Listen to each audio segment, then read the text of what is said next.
네, 간단하게 안내 말씀 한 두 가지만 드리고 시작하겠습니다. 일단은 재본 교재가 일단 나갔고요.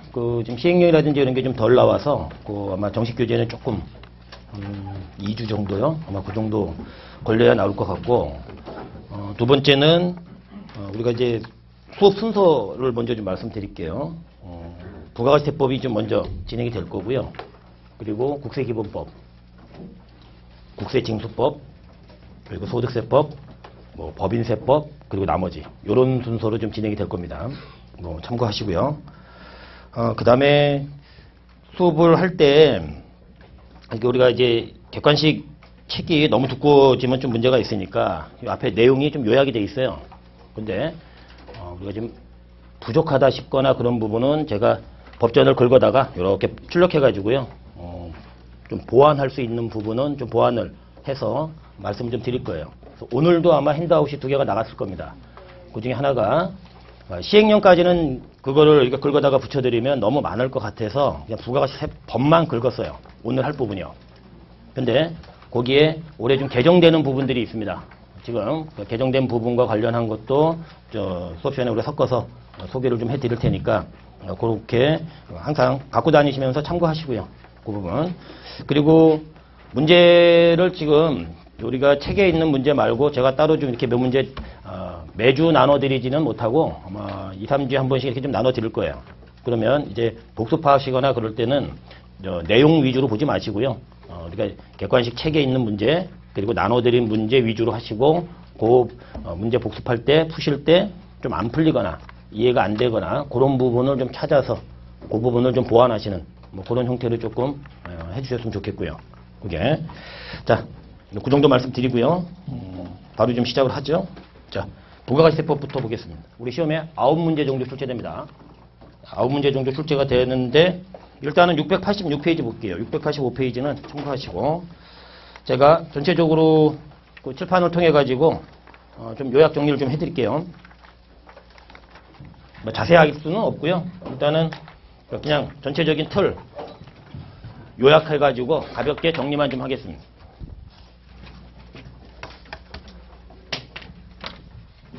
자, 과세 대상이에요.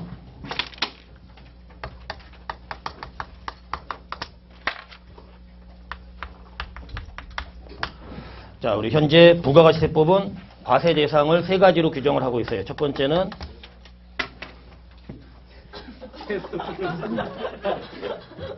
불량인가요?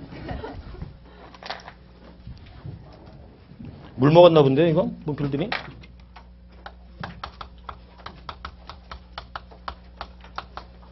자, 우리 재화에 공급하고요. 그 다음에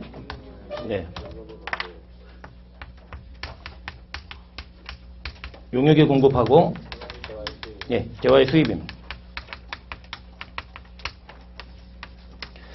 자, 용역의 수입은 현재 부가가치세 과세 대상으로 과세 거래로 규정은 안 돼 있어요. 그런데 이 부분을 보완하고자 그러니까 해외에서 비거주자나 외국법인이 국내에 들어와서 컨설팅 같은 과세 용역을 제공하는데 그럼 세금 부담 없이 소비하면 말이 안 된다 해서 용역의 수입을 과세 거래로 넣을 수는 없다. 왜냐하면 거래 징수 패턴이 작동이 안 되니까.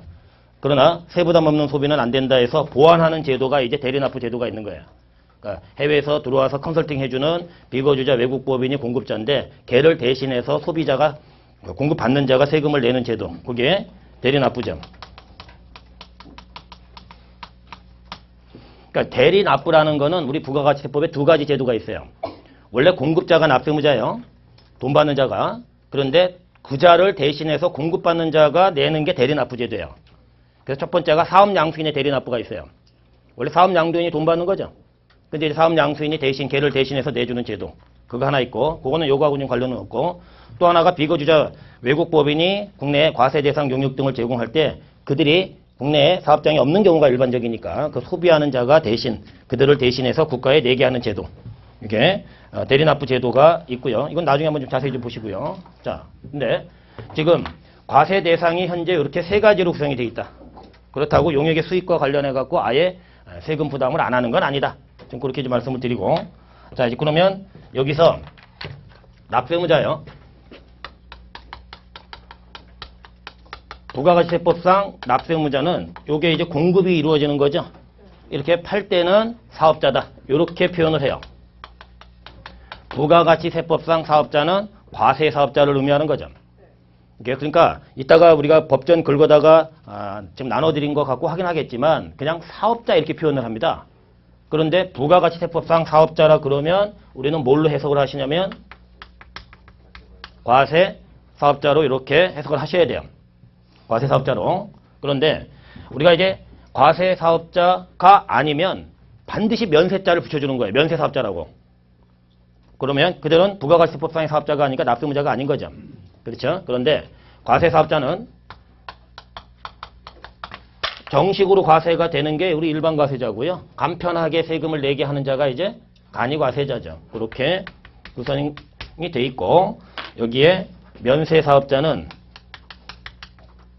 이렇게 하죠. 면세사업자는 납세의무자가 아니라는 거죠.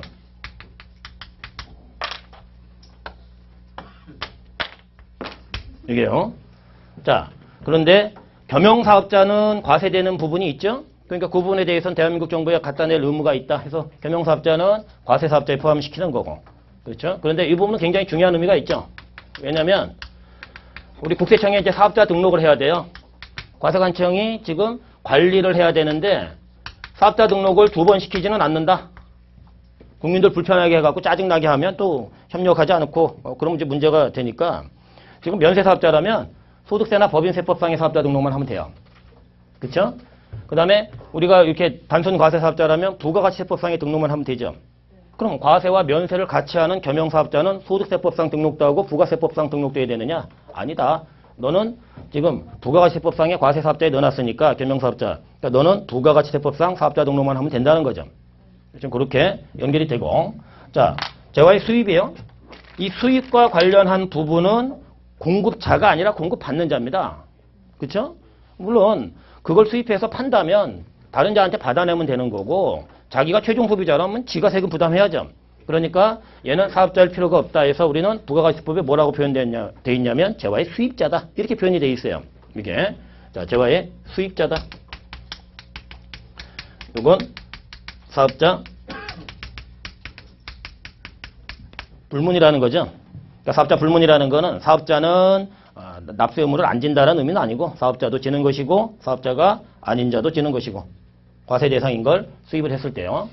그렇죠? 그런데 이제 우리가 저쪽에서 조금 더 자세히 볼 거는 그럼 이 사업자에 대한 걸 어떻게 판단을 할 거냐?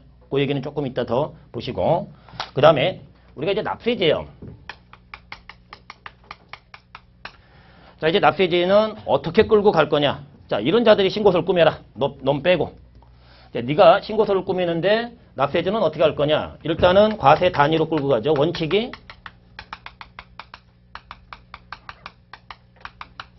사업장별로 과세하는 게 지금 원칙이에요. 그러다 보니까 사업장이 위치한 곳에 관할 세무서가 납세지가 된다는 거죠. 이게 그런데 이제 우리가 특례가 2가지가 있어요. 특례가 2가지가 있는데 첫 번째가 주사업장 총괄이고요. 그 다음에 2번째가 사업자 단위 과세제도예요. 그렇죠? 그런데 이제 문제는 이 사업장에 대한 얘기를 우리가 부가가치세법에 어떻게 규정이 되어 있느냐. 지금 그 부분과 관련한 걸 조금 더 살을 붙여야 되고요. 그리고 과연 직매장을 사업장으로 볼 것이냐, 하치장을 사업장으로 볼 것이냐, 임시사업장을 별도 사업장으로 볼 것이냐. 그런 문제도 우리가 접근을 좀 해야 되고 그 다음에 총괄하고 사업자 단위는 지금 특별히 인정을 해주는데 이거 신청을 통해 가지고 지금 적용받는 제도인데 승인사항으로 끌고 가지는 않고 있다. 신청서는 받되 승인사항이 아닌 아주 특이한 그런 제도를 끌고 가는데 어떻게 끌고 가느냐 제도를. 그 부분을 좀 우리가 정리를 하셔야 되고요. 이게 그 다음에 이제 우리가 정리를 해야 될 게 그러면 이자들이 여기 관할세무서에 어느 기간 단위로 지금 과표하고 세액, 매출세액이죠. 그 다음에 매입세액 공제액을 밀어넣어가지고 신고서를 꾸밀 거냐. 그게 과세기간이죠. 그게 이제 과세기간이에요. 그런데 지금 얘부터 좀 볼게요. 요 얘기는 조금 이제 자세히 하나씩 보시겠습니다. 자, 우리가 이제 과세기간부터 좀 보시면 과세기간에 대한 얘기가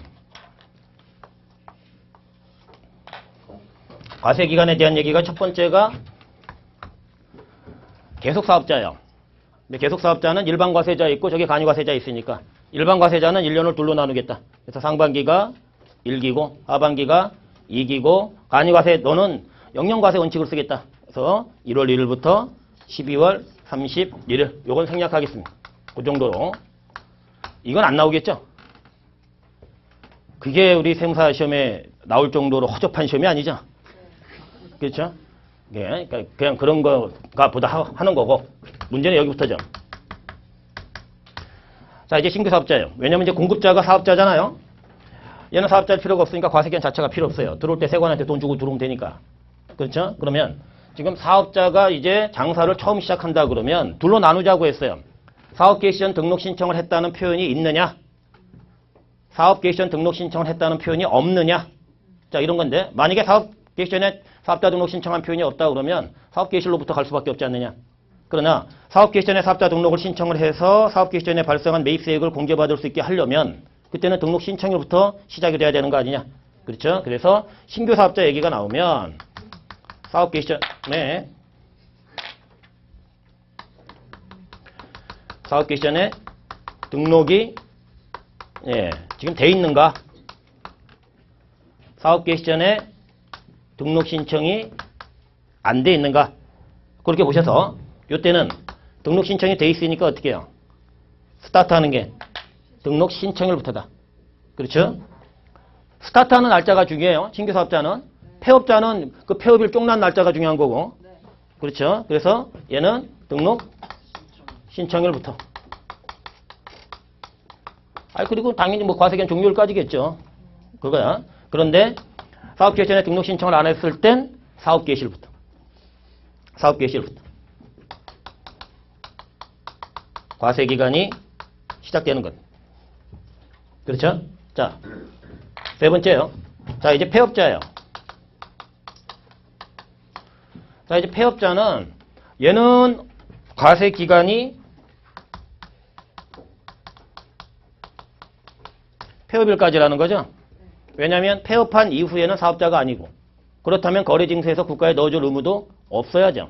그러니까 폐업일까지라는 거예요. 그런데 문제는 이 폐업일이 언제냐? 이게 이제 필요한 거죠. 근데 우리 항상 부가가치세법뿐만 아니라 우리 세법이 갖고 있는 대원칙은 형식주의를 쓰는 건 보충적으로 쓰는 거예요. 우리는 실질주의에 의해서 접근을 하되 실질이 판단이 안 될 때는 뭔가 형식주의로 이제 보완해서 쓰는 거죠. 그러니까 지금 폐업일은 실제 폐업일을 얘기한다. 그러니까 실제 폐업일을 얘기하는데 업종별로 실제 폐업일이 명확하게 드러나는 업종이 있고 실제 폐업일이 명확하게 드러나지 않는 업종이 있어요. 그러니까 실제 폐업일이 명확하게 드러나는 업종이 대표적인 게 부동산 임대업이에요. 이게 재건물이에요. 세 주다가 8억 버리면 안 하는 거죠? 그 임대업 안 하는 거 아니에요. 그럼 잔금일 딱 나와요, 이건. 계약서 보면 나오잖아요. 그러니까 걔네는 얄짤 없어요. 실제 폐업일입니다. 그 폐업신고서 접수일이 아니에요. 실제 필드에서도 회계사 세무사들이 많이 실수하는 것 중에 하나가 그거예요. 폐업신고서 접수일을 다 폐업일로 봐갖고 괜히 망신당하는 경우가 있어요. 이게 부동산 임대업 같은 경우는 안 돼요. 그러나 이런 건 어떻게 해요? 제가 이거 만들어서 판다 그러면 이게 다 팔려야 폐업이에요. 그거 언제 다 팔릴 줄 알아요, 그거? 그러니까 그게 실제 폐업일이 불분명하죠. 그럴 땐 폐업신고서 접수일로 가는 거예요. 신고서 접수일로. 형식주의 갈 수밖에 없죠, 그럴 땐. 이게. 자, 두 번째. 개인은 합병이라는 표현을 쓰나요? 개인은 분할이라는 표현을 상법상 안 쓰죠. 그러니까 이제 법인 합병, 법인 분할 때 소멸법인이 문제가 되는 거죠. 그렇잖아요. 존속법인은 얘를 폐업한 게 아니잖아요. 걔는 쫑난 게 아니잖아요. 그러니까 이제 소멸된 법인이 언제까지 과세기간 아이파가 얼음파를 샀으면 어떻게 해요? 아이파는 1월 1일부터 6월 말이 되는데 이제 얼음파가 소멸된 법인, 폐합병 법인인데 그럼 걔네들은 등기일까지.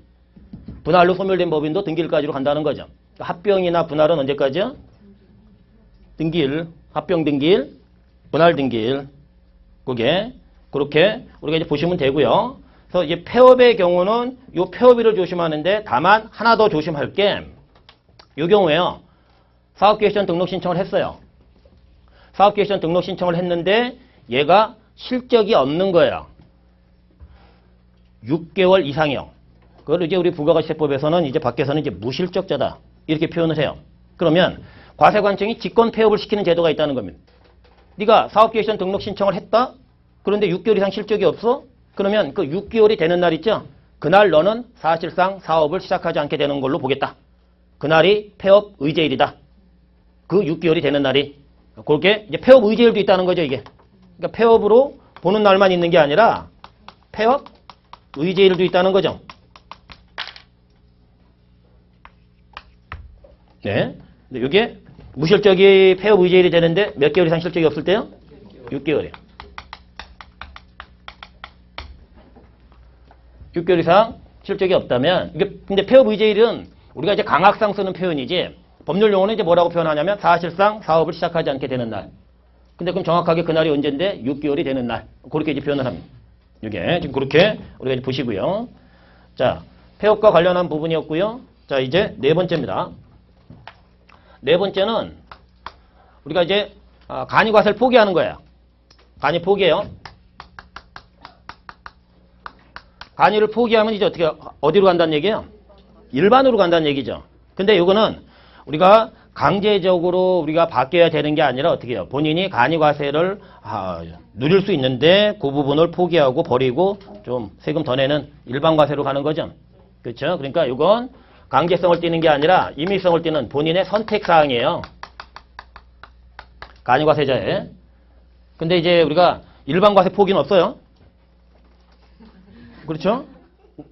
그렇잖아요? 이게 그러니까 우리나라 부가세는 포기 제도가 네 가지가 있어요. 간이 포기, 면세 포기, 총괄 포기, 사업자 단위 포기.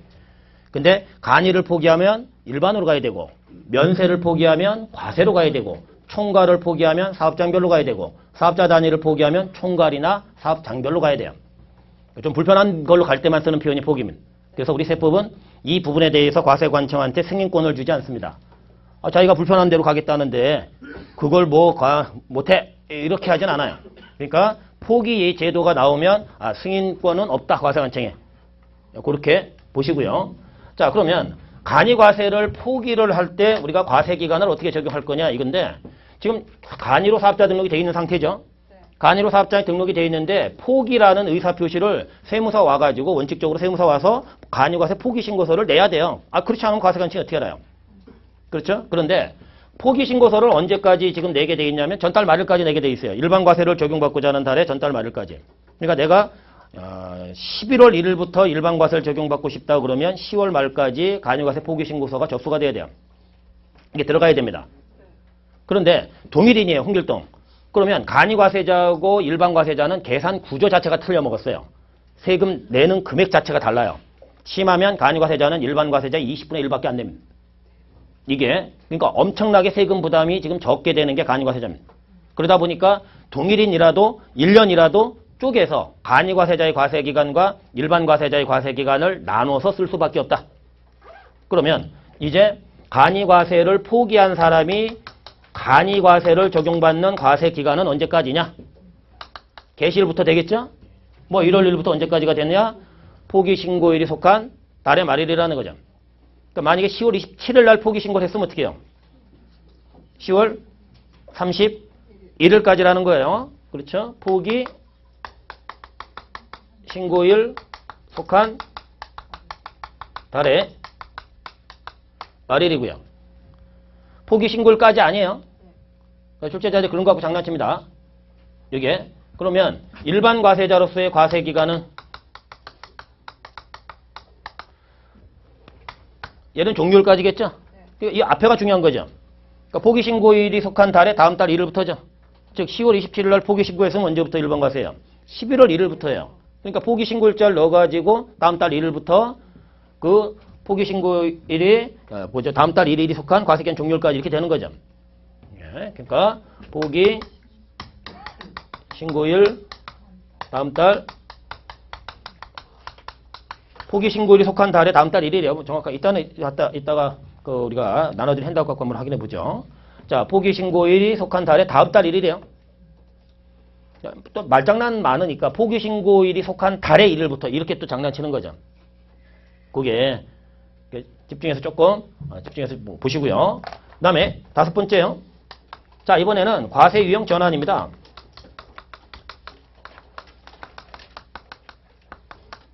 과세 유형 전환이 일어나는 거예요. 지금 일반 과세하고 간이 과세는 4,800만 원 기준으로 해가지고 지금 일반 과세자로 더 팔면 넘어가고 그보다 못 팔면 다시 내려가고 이거는 지금 임의성을 띠는 게 아니라 강제성을 띠는 거예요. 제가 개인 사업자인데 8천만 원 팔다 4천만 원 팔아요. 그럼 간이로 바뀌는 겁니다. 제가 4천만 원 팔다 8천 팔면 어떻게 해요? 간이에서 일반으로 바뀌는 거예요. 이게 그러니까 이거는 강제성을 띠는 거지. 이건 임의성이 아니다. 그런데 문제는 뭐냐면 과세 유형이 우리나라 언제부터 바뀌게 되어 있냐면요. 우리 신고납부 세목입니다. 그래서 1월 25일까지 확정신고를 하게 돼 있어요. 간이든 일반이든. 일반 과세자는 2기분 확정신고고 간이는 1년치 확정신고를 하는 거죠. 그렇잖아요. 그러면 내가 1월 23일 날 확정신고를 합니다. 그런데 옛날에 4천 팔았는데 이제 작년에 한 7천 팔았어. 그럼 일반으로 언제부터 틀어줄 거냐? 이걸 1월 1일부터 틀어. 이건 말이 안 되는 겁니다. 내가 1월 24일 날 지금 7천만 원이 정해졌는데 1월 1일부터 과세 유형을 바꿔버리면 어떻게 해요? 그럼 1월 1일부터 1월 23일까지 난 세금 계산서를 발급 안 했겠죠? 기존에 간이었으니까. 그런데 세금 계산서 미발급 가산서를 때리고 이런 식으로 나오면 이거 억울해서 살겠습니다. 그러니까 어느 정도 이렇게 인터벌을 줘야 돼요. 그래서 옛날엔 1년을 줬던 시절이 있어요. 1년을 줬던 인터벌을 줬던 시절이 있어요. 근데 1년까지 줄 필요가 뭐가 있느냐 해갖고 지금 6개월 주는 거죠. 그래서 언제부터 과세유형이 바뀌어요? 다음 년도 7월 1일부터. 그런 과세유형이 바뀌는 게 간이가 일반으로, 일반이 간이로 바뀌는 게 언제라고요? 다음에 7월 1일부터. 문제는 전환된 해 간이 과세자의 과세기간이 문제가 되는 거예요. 지금 이 전환된 해 간이 과세의 과세기간이 문제예요. 자, 일반에서 간이로, 아까 간이었나요? 간이에서 일반으로 바뀌어볼게요. 그러면 언제부터 일반으로 바뀌어요? 다음에 7월 1일부터 바뀌죠. 그러면 바뀐 해 1월 1일부터 6월 말이 간이어야 된다는 거예요. 원래 간이 과세자는 1년 아니냐? 그럼 1년이 안 된다고 그럼 그거 세금 안 때리냐? 공백기로 두냐? 말이 안 되지. 그러니까 지금 이렇게 바뀌었을 때 간이 과세자의 과세기간은 이렇게 6개월로 갈 수밖에 없다는 거죠. 이게. 자, 그러면 일반에서 간이로 바뀌면요. 언제부터 간이로 바뀌어요?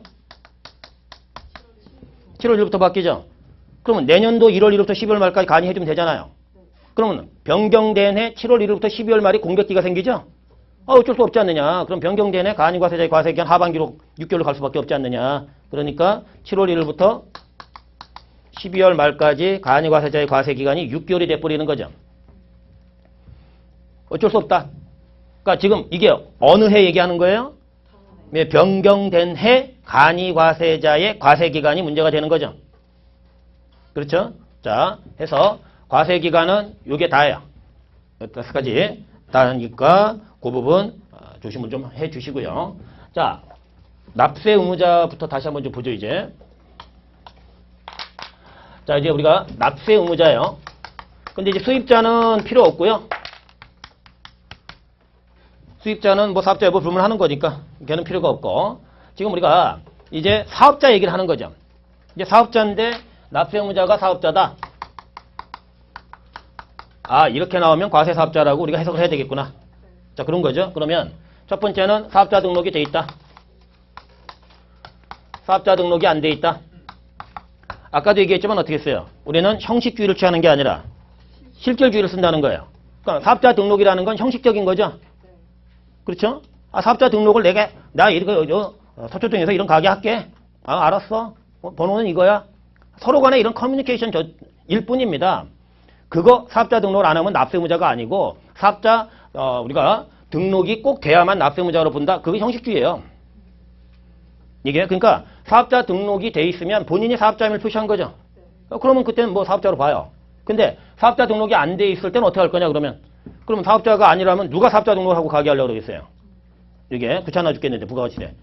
그러니까 사업자 등록이 안 돼 있어도 사업자라면 납세의무자라는 거죠. 이게 그러니까 사업자 등록 여부는 묻지 않는다. 그리고요, 이거 직권폐업 했죠 아까? 이거 직권폐업 한 거 아니에요? 그쵸? 이것도 저쪽이 직권으로 폐업한 거는 당신이 당사할 생각이 없는 걸로 우리는 해석할 수밖에 없지 않느냐라고 해서 그냥 직권 폐업한 거예요. 그럼 이 사람은 더 이상 사업을 못하는 거 아닙니다. 폐업한 거 알고 다음날 가서 살려달라면 살려줘야 돼요. 살려달라고 해서 얘기하면 살려줘야 됩니다. 거절 못하게 돼 있어요. 그게 그런 거고요. 지금 이게 사업자 등록 여부는 일단 묻지 않는다는 거죠. 그러면 문제는 얘가 등록이 안 돼 있을 때 과연 어떨 때 우리가 사업자로 볼 거냐? 요건이 있어야 되는 거 아니냐? 그런 건데 첫 번째가 사업자로 보려면 일단은 계속성이 요구가 된다는 거죠. 근데 어쩌다 한번 파는 건 어떻게 해요? 그걸로 먹고 사는 게 그 일이 업이 아니니까 그건 사업자가 아닌 거죠.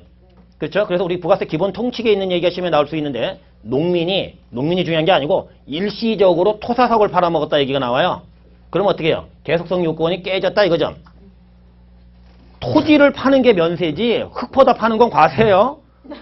모래하고 돌, 이거 과세입니다. 면세에 돌 있어요? 못 보셨잖아요. 토지를 판 거지. 그러니까 토, 사, 석, 흙, 모래, 돌 퍼다 파는 건 과세예요. 흙 퍼다 파는 건 과세입니다. 모래 퍼다 파는 건 과세예요. 이게 그러니까 그러나 일시적으로 파는 건 사업성이 없다는 거죠. 그렇죠? 그 다음에 두 번째는 독립성을 요구하는 거예요.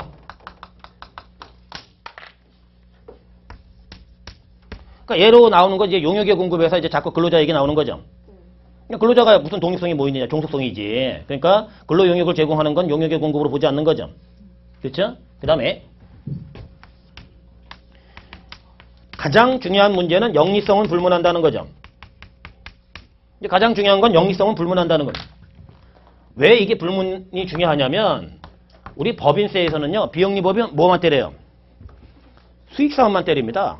그러니까 영리성이 없는 비영리는 안 때려요. 자, 우리 사업소득에서도 소득세에서도요. 사업소득을 열거해 놓고요. 다음에 해당하는 건 사업에서 제외한다는 게 있어요. 그게 연구개발업이 있고 곡물 및 기타 식량 작물 재배업이 있고 학교 같은 거 하는 사회복지 사업 같은 거 그런 게 있어요. 그런 걸 왜 빼놨어요? 돈벌이 목적이 아니라는 거예요. 그러니까 소득세제인 법인세나 소득세는 번 돈 가운데 일부를 내는데 네가 번 돈, 즉 영리성을 띈 거에 일부를 세금을 내겠다. 번 돈으로 봐서. 그런 거예요. 그러나 부가만큼은 지금 내가 공급자인데 어떻게 했어요? 남의 돈 받아다가 다리 놔주는 거죠? 국세청에다가. 그러니까 네가 왜 꼭 영리사업자야 되냐? 그럴 필요는 없지 않느냐? 그러니까 이게 소득세제하고 가장 큰 차이점이기 때문에 이놈이 이렇게 잘 나오는 거죠. 이게 그러니까 영리성은 지금 묻지 않는다. 그러니까 심하면 국가도 납세무자라는 거죠. 국가도 납세무자입니다. 근데 우리나라 입법체계에서 세법 입법체계에서 납세무자로 될 수 있는 자는 셋이죠. 하나는 뭐예요? 자연인, 둘은 법인, 셋은 단체. 그 누구도 사업성이 있으면 납세무자라는 거죠. 국가도 납세무자니까. 그래서 이제 나오는 게 이런 부분을 가지고 실질적으로 우리가 따지는 거니까 이런 형식주의에 얽매이지 마라. 그래서 또 부가세 기본 통칙에 있는 게 뭐냐면 새마을금고가 사실상 사업을 계속한다. 새마을금고가 영리적인 뭐 물건을 팔아먹는다. 그건 납세무가 있다. 그렇게 찾으시고 청산 중에 있는 법인이에요. 그럼 원래 청산 중에 있는 법인이라면 우리 청산의 목적 범위로 좁혀집니다. 상법에 의하면. 해산 등기하고 이제 청산이 선임하고 가게 접는 절차 거쳐야 될 거 아니에요. 근데 몰래 만들어서 팔아먹고 있어요. 그러면 사업성이 있어요, 없어요? 있죠. 그러면 납세무가 있다는 거예요. 그게 이제 부가세 기본 통칙이 있는 네 가지예요. 이게 그러니까 농민 얘기, 새마을금고가 중요한 거 아니거든요.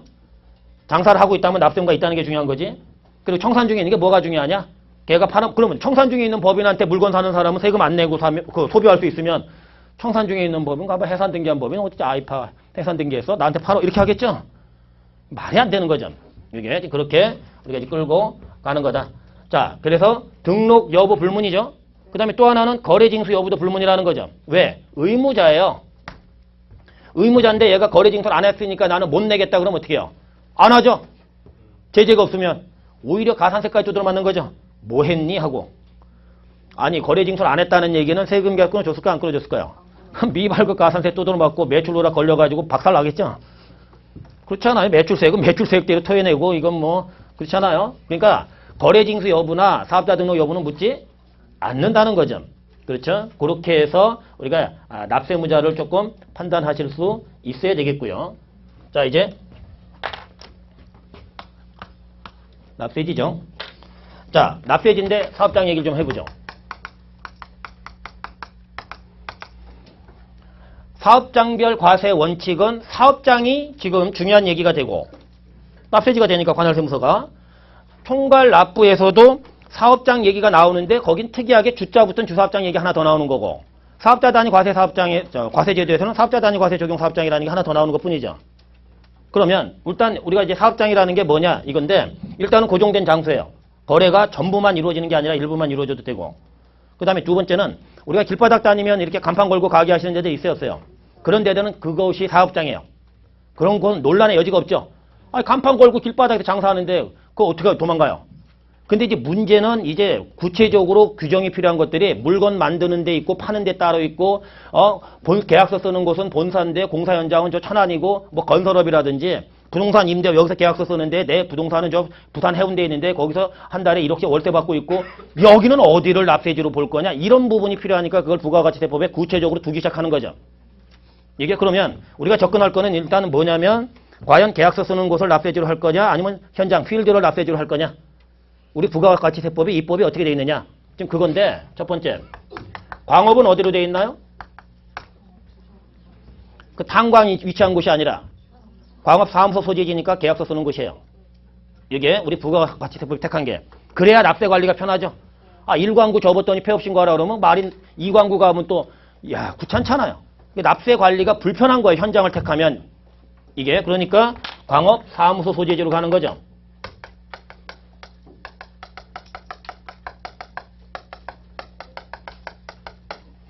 자, 건설업이에요. 운수업이에요. 부동산 매매업입니다.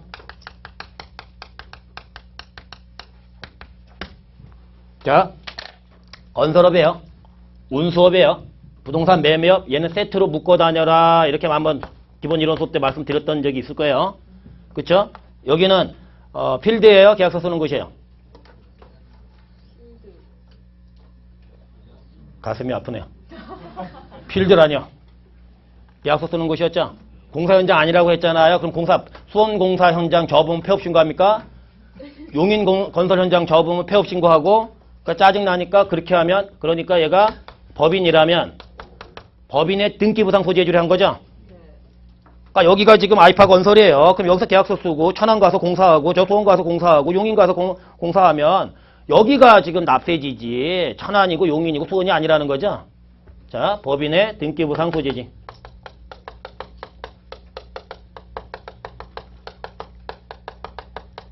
법인의 등기부상 소재죠. 근데 개인은 등기해야 하네요. 안 하니까 이 역할을 하는 곳을 업무 총괄 장소라고 한 것뿐이에요. 계약서 쓰는 곳이죠. 그게 업무 총괄 장소. 자, 아이파 부동산 매매법인이에요. 지금 종로에 있는 거 팔았어요. 본사 여기 서초동에 있고요. 그럼 사업장 어디예요? 서초동이라는 거예요. 현장 아니라는 거예요. 현장. 왜냐면 부동산 매매는 부동산 매매가 업이니까 자주 사고 팔고 할 거 아니에요. 그럼 거기로 가면 또 얼마나 관리하기 짜증나겠어요. 아, 택시예요. 지금 손님 내리면 폐업 신고하러 갑니까 그럼? 말 같은 얘기를 해라. 차고지 있는 거. 아 그렇잖아요. 현장으로 할 수가 없는 거예요. 그러니까 부가가치를 창출하는 건 내가 1,000원에 사서 3,000원에 팔면 내가 덧댄 가치가 2,000원이에요. 그렇잖아요.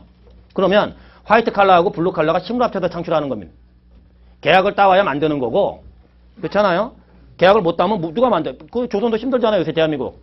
그렇잖아요. 계약 일감이 있어야 되고. 근데 계약만 따오면 일할 사람 없으면 또 어떻게 해요? 안 되는 거지. 근데 세금은 거기에다가 둘 중에 하나를 태그를 하는데 우리는 어떤 관점이냐? 관리상 좀 편해야 되는 거 아니냐? 납세자들이 좀 편해야 되는 거 아니냐? 이렇게 입법을 한 거죠. 그렇죠? 그러면 자 이제 두 번째요. 부동산 임대업입니다. 생각해 보세요. 건물을 사서 세를 놨죠. 그럼 금방 파나요? 그러면 얘는 부가가치가 창출되는 곳은 현장이 더 중요하다는 거죠. 잘 안 팔잖아요. 이게는 금방 파는 게 업이니까 그렇고. 그렇죠? 그러니까 얘는 부동산의 등기부상 소재지로 가는 거죠. 이게. 그러니까 부동산의 등기부상 소재지라는 건 그 부동산 있는 곳을 얘기하는 거잖아요. 그렇죠? 뭐 지번이라든지 이런 걸 가지고 우리가 확인할 수 있잖아요. 그러니까 얘는 부동산이에요. 별다른 얘기 없으면 어떻게 해요? 부동산으로 토지 건물로 판단하세요. 근데 부동산의 등기부상 소재지로 하는 거죠. 부동산 등기부상 소재지. 아 여기는 현장을 택했다는 거죠. 현장을 택했다는 거죠. 그러니까 이게 실무할 때는 뭐 그다지 그렇게 크게 중요하지는 않는데 시험용으로는 굉장히 중요하다. 이게 자, 근데 부동산은 세를 놓을 땐 내 건물을 세 놓는 거예요? 남의 건물을 세 놓는 거예요? 자, 그런데 내가 남의 건물을 이용할 수 있는 권리가 있는 거예요.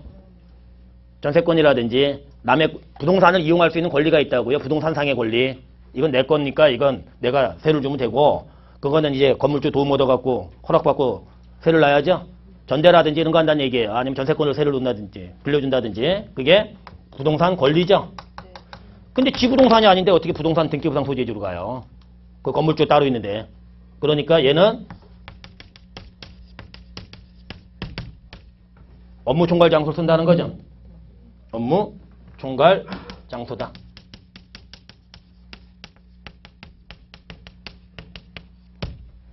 그렇죠? 근데 우리가 별다른 얘기가 없으면 뭘로 판단하시라고요?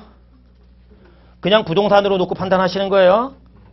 그렇죠? 그런데 부동산상의 권리 이렇게 나오면 업무 총괄 장소예요. 그럼 대한민국은 지금 부동산이 전국에 좀 많이 있을까요? 적을까요? 어마어마하게 있겠죠? 그러면 그들도 임대를 한다면 여기가 돼야죠. 그러나 국가기관은 국가나 지자체나 이런 일부 공공기관은 H라든지 뭐 이런 데 있잖아요. 그런 데는 이걸로 가겠다는 거예요. 행정 편의주의죠. 어떻게 보면. 이게 그래서 요 부분 업무 총괄 장소를 쓰는 게 하나 더 있는데 여기에 국가, 지자체 등 권리가 아니더라도 부동산을 임대하더라도 업무 총괄 장소다. 이건 좀 뭐 과세관청이 좀 봐달랍니다. 행정관서니까. 자, 부동산 임대업이었고요. 우리 건설업, 운소, 부동산 매매업하고 임대업은 좀 조심하세요. 그러니까 아까 제가 말씀드린 동네에서 식당 이런 건 전혀 문제가 안 돼요. 그냥 그 가게에 간판 걸고 하는데 이런 데를 어디로 볼 거냐 이게 문제가 되는 거지. 이게 그 다음에 자 이제 무인 자동 판매기예요.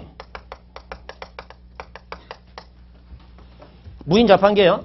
자 얘는 현장이에요. 계약서 쓰는 곳이에요. 계약서 쓰는 곳이다. 자판기 설치 장소 아니다. 이게 무인 자동 판매기가 설치된 장소가 아니라 업무 총괄 장소라는 겁니다.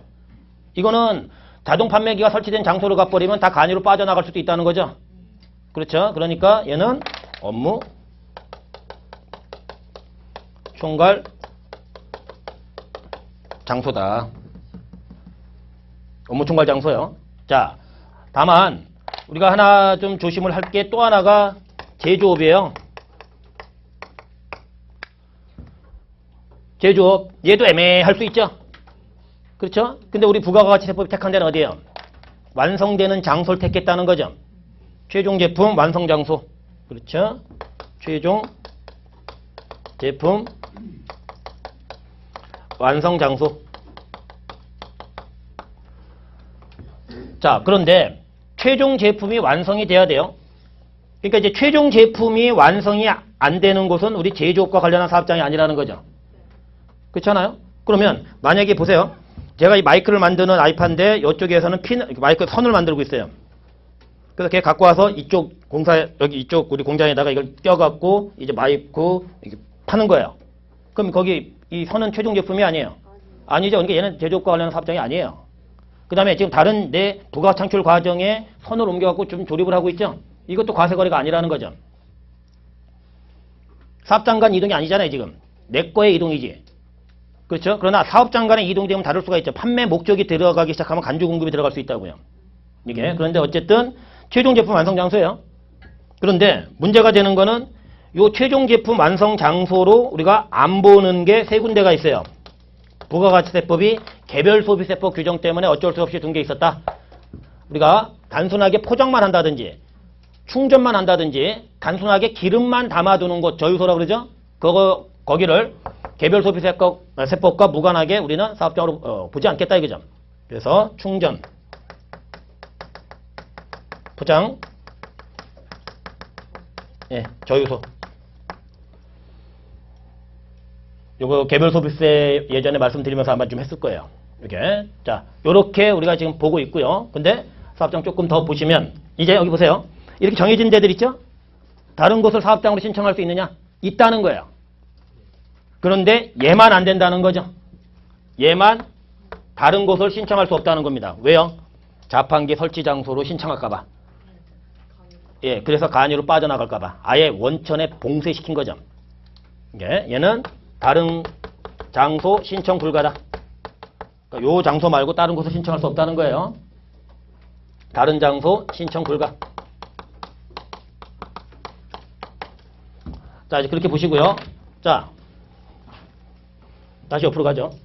자, 이제 보시면 몇 가지 남았죠? 자, 비거주자 외국법인이에요. 세 번째.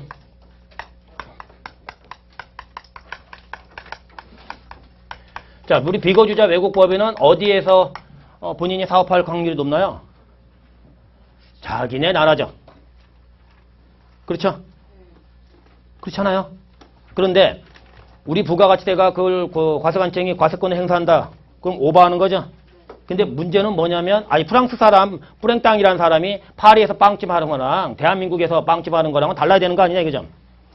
프랑스 파리에서 빵집 하면 대한민국 구리청이 왜 부가세를 내요? 그 사람이 거래징수에서. 근데 한국 이태원 와갖고 빵집 하면 어떻게 해요? 소비지국 과세 원칙이야. 우리나라 사람들이 소비한 너 세금 내고 거래증서에서 내 갔다 하는 거죠. 그러니까 국내 사업장이 되는 거죠. 국내 사업장. 그냥 사업장이라고 하면 안 되죠. 왜? 주로 해외에 있을 거 아니에요. 이들의 사업장은.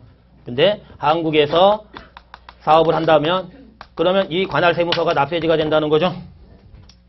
자, 근데 국내 사업장이라는 것은 소득세법이 얘기하고 비거주자의 국내 사업장. 이건 법인세법이 얘기하는 거다. 그렇게 이따가 확인이 될 거고요. 자, 네 번째요. 이번에는요, 제가 이게 없어요. 사업장이 없다고요. 가게 없어요. 자, 사업장이 없는 경우에요. 그러면 납세 의무자가 사업자 등록 신청을 할 수도 있어야 되고 과세관청이 사업자 등록 안 하고 장사하는 자인데 결정 경정하면서 세금을 때려야 되잖아요. 그리고 관할세무서 지정해 줘야 될 거 아니에요. 두 가지 경우가 동시에 발생할 수도 있는 거죠. 납세 의무자한테도 발생할 수 있고 과세관청한테 발생할 수도 있죠. 그러면 얘는 납세지가 없네? 말도 안 되는 소리 하고 있네. 주소 고소지야. 니네 집이야. 너 자는 곳 있지? 거기가 관할세무 갖다 내. 거기서 때릴 거야. 가산세까지. 이렇게 한다는 거죠. 그러니까 이게 주소 고소지가 된다는 거죠. 근데 이 주소 고소지로 결정하는 거, 그러니까 정해지는 건 두 가지 경우인데 하나는 뭐예요? 납세 의무자가 신청하는 경우고 또 하나는 과세관청이 결정 경정할 때죠. 그렇죠? 그렇게 되는 거고요. 물론 사업장이 있어도 우리가 그 주소지를 사업장으로 신청하는 경우도 있어요. 그게 이제 소득세나 이런 데서 가면 주택 임대하잖아요. 그럼 주소지로 내버리는 경우가 있긴 있어요. 그 물권 소재지 집 있는 곳 말고 뭐 그럴 수도 있는데 어쨌든 주소 거소지다. 지금 그렇게 우리가 보시고요. 자, 그 다음에 이제 하나가 수입이죠. 재화의 수입이에요. 이 재화의 수입은 우리가 어디를 지금 납세주로 할 거냐 지금 이건데 우리나라는 지금 수입과 관련해 가지고요. 과세 순서가 관세를 먼저 때린다는 거죠. 그 다음에 2순위 못 때려요? 개별 소비세나 주세나 교통, 에너지, 환경세, 특정 소비세 때리죠?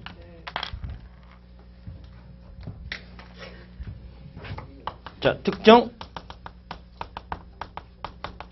소비세. 그리고요, 일반 소비세죠. 근데 일반 소비세는 대한민국에 부가가치세밖에 없어요. 부가가치세. 그러면, 자, 관세, 과세 가격이라 해볼게요. 자, 관세의 과표는 뭐예요? 관세의 과세 가격이 되는 거예요. 관세법에 있겠죠? 그렇죠? 개별 소비세의 과표는 뭐가 돼요? 관세의 과세 가격에 관세가 되는 거예요. 부가세 과표는 뭐가 되는 거예요? 관세의 과세 가격에 관세의 개별 소비세가 되는 거죠. 그런데 뭐 주세라든지 교통에너지 환경세가 과세될 수도 있는 거니까 정확하게 얘기하면 관세의 과세 가격에 관세의 개별 소비세, 주세, 교통에너지 환경세, 교육세, 농특세 걔가 부가세 과표가 되는 거죠. 수입재화에 대한. 그런데 우리나라 지금 이 소비세제는 얘가 1등, 2등, 3등 이게 순서가 그렇게 되는데 이걸 다 누가 걷냐? 세관장이 걷는 거예요. 근데 세관장이 걷을 때 어떻게 걷냐면 이거 걷을 때 한꺼번에 걷는 거예요. 안 그러면 세관장 짜증나겠죠? 사람도 많이 안 쓰여주면서. 그러니까 이거 한꺼번에 걷고요. 이거 한꺼번에 걷는 거예요. 누가요? 세관장이. 이게. 그러니까 우리도 해외여행 갔다 오면 어떻게 해요? 비행기에서 이거 쓰고 그리고 거기 공항에서 돈 내고 오죠? 그쵸? 몰래 그냥 탈사하시는 분 말고. 그렇잖아요? 무슨 얘기예요? 세관 소재지가 된다는 거예요. 인천공항을 통해 들어오면 인천세관이 제 수입제 부가가치세 납세지가 되는 겁니다. 근데 내가 배 타고 부산 들어왔다 그럼 부산세관이 되겠죠? 이게 그러니까 지금 이건 세관 소재지다. 그러니까 이 구조를 조금 이해하시면 그럼 이제 알 수 있죠. 이 수입제에 대한 세금 계산 누가 끊어줘요? 세관장이 끊어줄 수밖에 없는 거예요. 시스템적으로 그쪽이 한꺼번에 오기 때문에 이거를. 이게 그러니까 우리가 들어올 때요. 얘네들 한꺼번에 이것까지 반영해서 한꺼번에 세율이 적용돼 있어요. 거기 딱 표가 있어요. 면세금액 600불 넘어갈 때요. 그러면 뭐 32% 뭐는 몇 프로 다 있어요 이게. 근데 자진한 신고하네. 그럼 몇 프로 깎아줄까? 뭐 이렇게 해서 유도도 하고 뭐 그런 거 있어서 우리가 공부한 거랑 조금 금액이 안 맞는 게 있어서 그렇지. 그게 다 합쳐가지고 뭐는 여자분 샤넬 백은 몇 프로 다 있어요 그게. 그게. 자 이제 그렇게 돼 있습니다. 어쨌든 이게 수입과 관련한 것까지 좀 보셨고요. 자 이제 요 얘기를 좀 해보죠. 요 얘기를 좀 해보죠. 지금 사업장 얘기했습니다. 자 이제 총괄 납부하고요. 사업자 단위 과세 얘기입니다.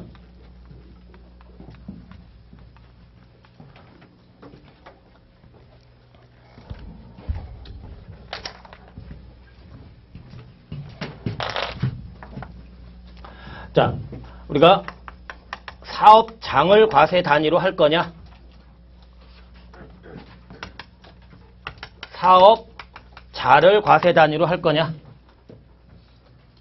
자, 사업장을 과세 단위로 하는 게 사업장별 과세 원칙과 주사업장 총괄 납부제도예요. 자, 제가 사업장이 3개가 있어요. A도 사업장이고 B도 있고 C도 사업장이에요.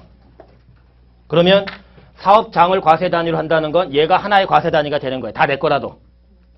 얘가 하나의 과세 단위가 되고 얘가 하나의 과세 단위가 된다는 거죠.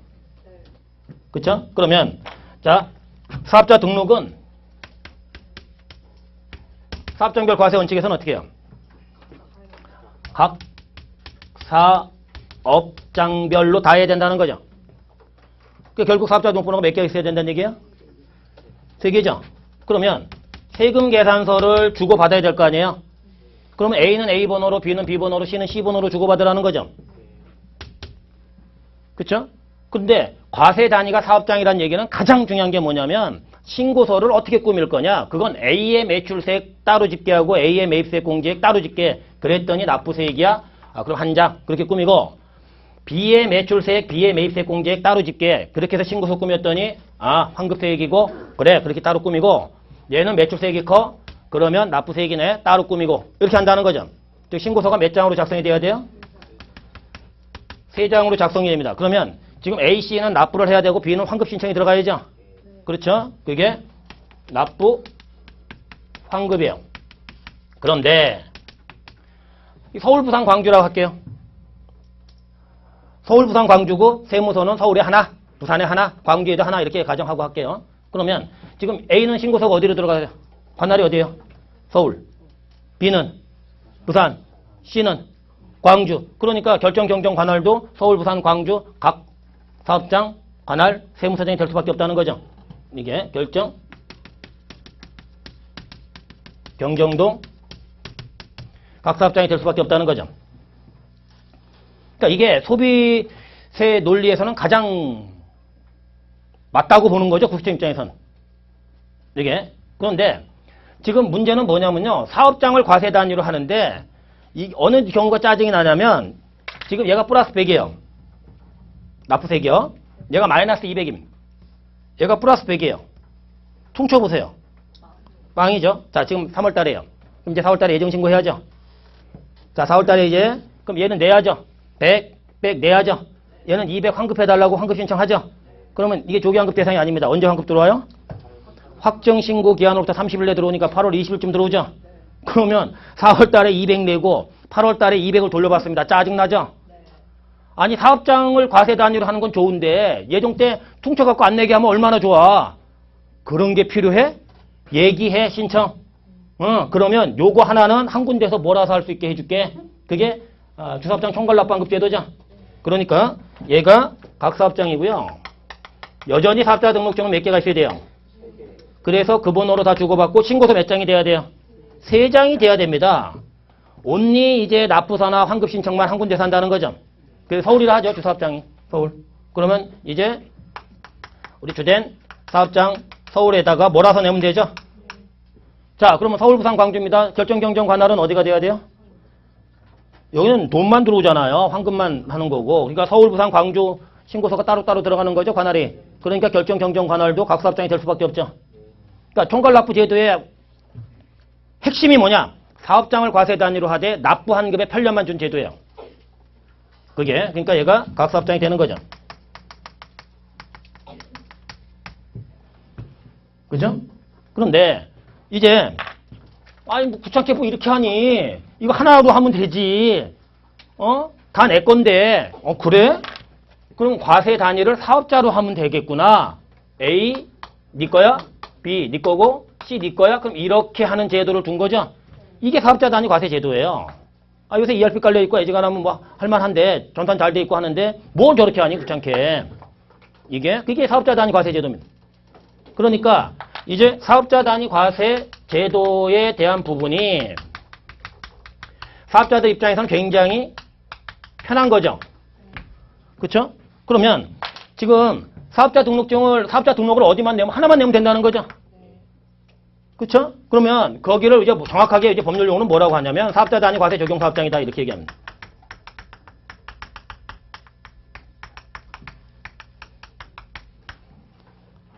그럼 사업자 등록증 몇 개예요 지금? 하나죠. 그 번호로 다 주고받는 거예요. A, B, C 거.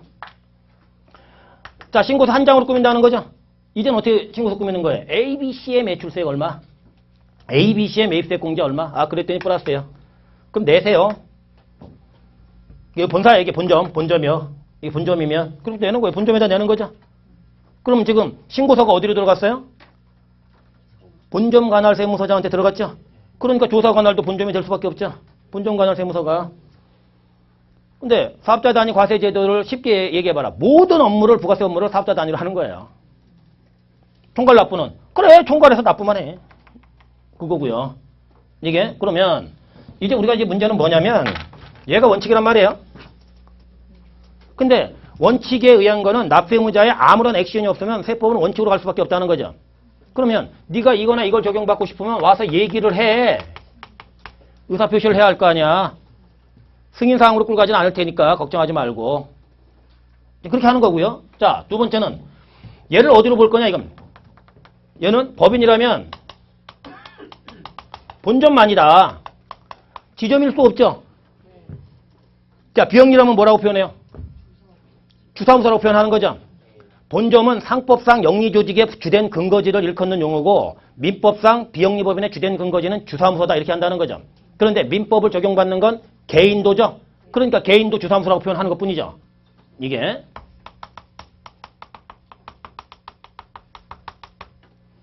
자, 이거 법인일 때는 비영리일 때는 본점을 뭘로 바꾸시면 돼요? 주사무소. 지점이라면 분사무소로 바꾸면 되죠. 그러나 여기는 지점 분사무소일 수 없다. 그런데 이 부분이에요. 여기는 법인이에요. 개인이에요. 야, 너는 코딱지만 하니까 주사업장, 주사무소야. 근데 법인의 경우는 특이하게 지점을 주사업장으로 할 수 있다는 겁니다. 이 총괄납부는 부분 총괄납부 제도를 하라고 합니다. 내가 사업장이 5개요. 4개는 묶어내고 하나는 따로 낸다. 하고 싶으면 해. 하고 싶으면 해. 지점끼리 하고 싶은데 해. 어차피 신고서 따로따로 들어오잖아요. 납부만 걔네들 하나 묵혀서 들어오는 거지. 이게 그러니까 지금 여기는 본점 당연히 가능한데 지점도 가능하다는 거죠. 다시요. 비영리라면 뭐라고 표현한다고요? 주사무소. 비영리라면 분사무소.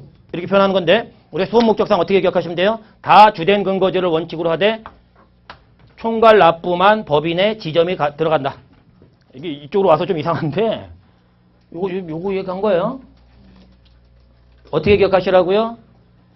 총괄 납부에 법인 지점이 들어가는 거 하나 특이하고 나머지는 다 주된 근거지죠. 그렇죠? 그러면 자 이제 신청 포기 얘기 좀 해볼게요.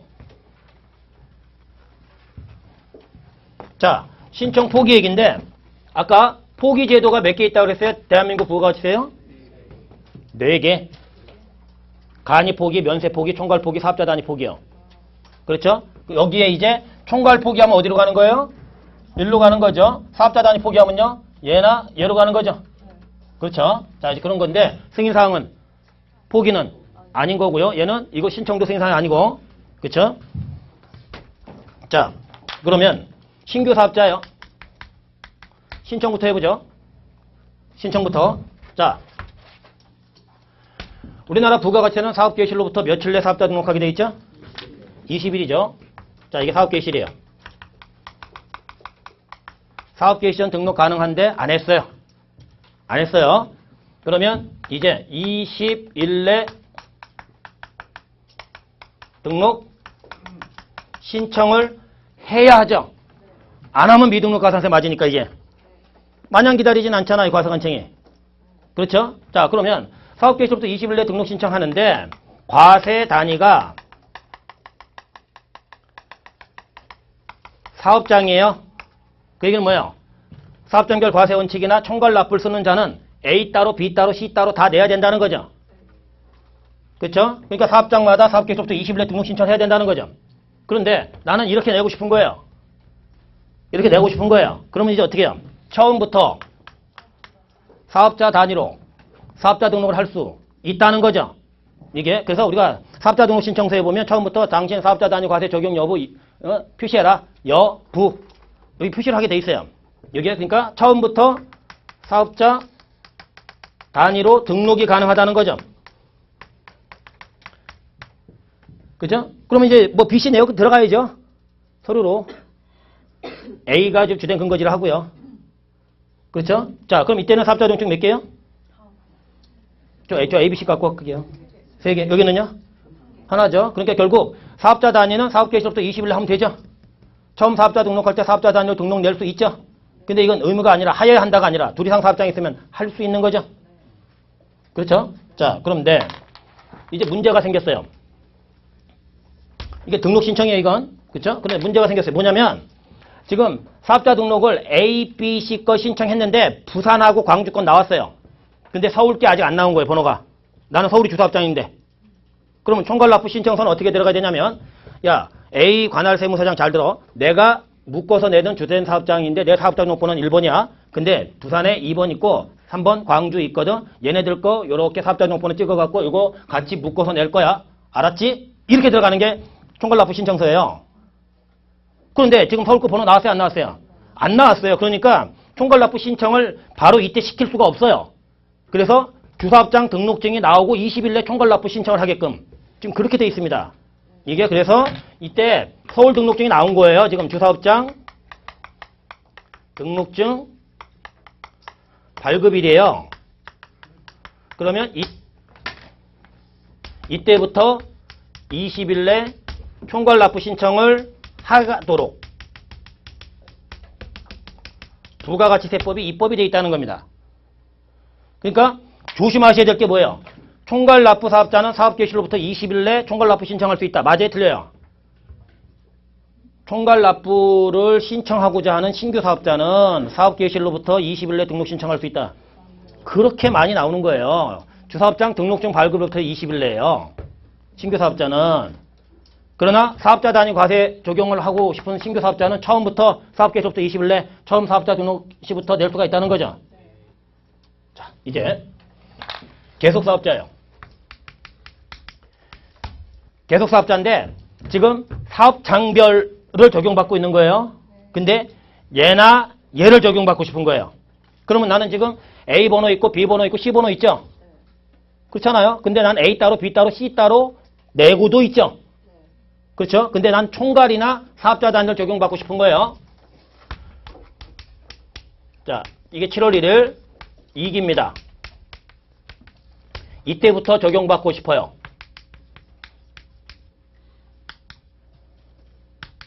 자, 적용하고자 하는 과세기간입니다.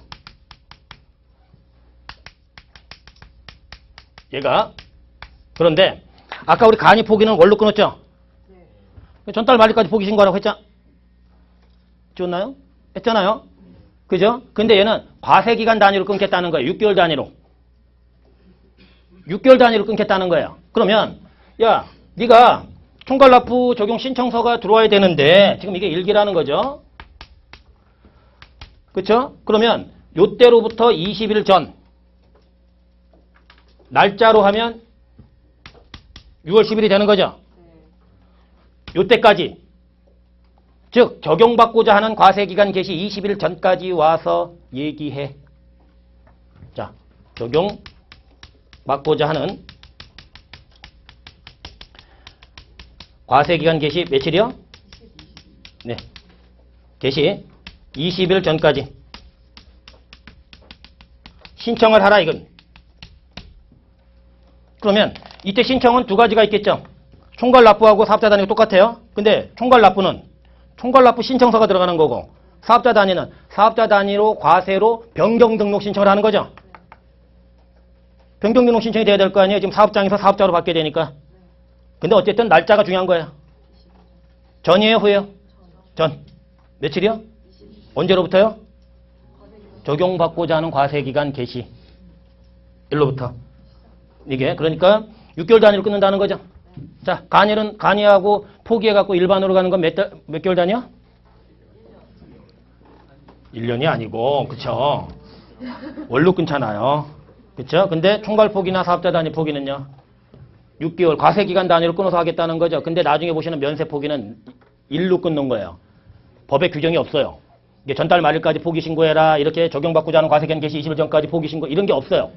신청, 이게 면세 포기 같은 건 아무 때나 가능. 자, 무슨 얘기냐? 여기 보세요. 이제 포기하고 싶어요. 그러면 얘는 일로 가고 얘는 얘나 얘로 간다고 그랬잖아요. 그러면 똑같이 요때 포기 신고하라는 거예요. 아니, 내가 지금 총괄을 받고 있어요, 이때. 이때 사업장별로 가고 싶어요. 그럼 요 날짜까지 포기 신고서 내라고요. 총괄납부 포기 신고.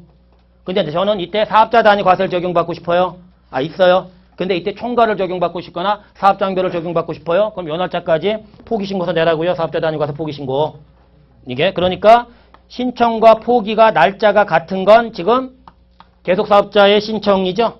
포기. 신규 사업자 조심해야 됩니다. 특히 이거 조심하세요. 신규 사업자 총괄이요. 특히 이거 조심하십니다. 자, 그렇게 하고요. 하나 더 보고 좀 잠깐 쉬겠습니다. 자, 이제 사업자 등록이에요.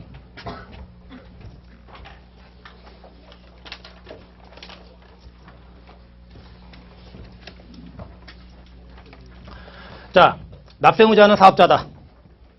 수입자는 사업자일 필요 없으니까. 그럼 사업자는 너는 일단 우리 행정관서에 얘기하고 시작해라. 그게 이제 그래야 우리 관리하기 편하겠죠. 과세관청이. 그게 이제 사업자 등록입니다.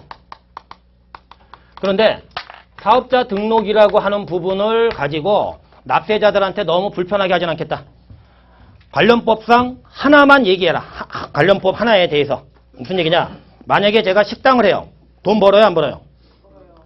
그런데 부가가치세 과세 아니에요.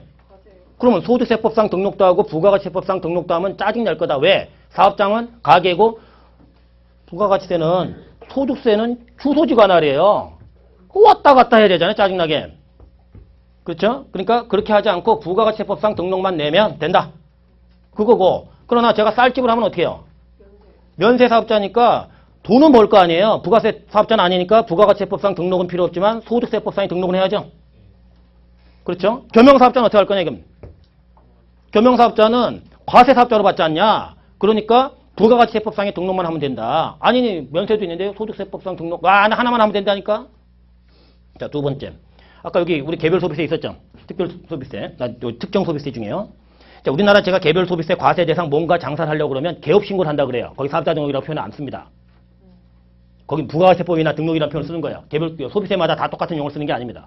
그러면 제가 개업 신고는 장사 시작하기 5일 전까지 하게 돼 있는 게 있거든요. 그럼 제가 개업 신고를 해봐요. 했어요? 그럼 과세관청은 제가 어딘가에서 무슨 장사하는지 알아요, 몰라요? 근데 왜 부가가치세법 등록을 또 시키냐는 거예요. 부가가치세법상 등록 신청한 걸 보면 되지. 제가 개별 소비세법상 휴표업 신고를 했어요. 그럼 부가가치세법상 휴표없인 한 걸로 봐주면 되지. 뭘 또 그걸 와가지고 부가가치세법상에 서류를 또 달라고 하냐. 귀찮게. 그렇게 안 한다는 겁니다.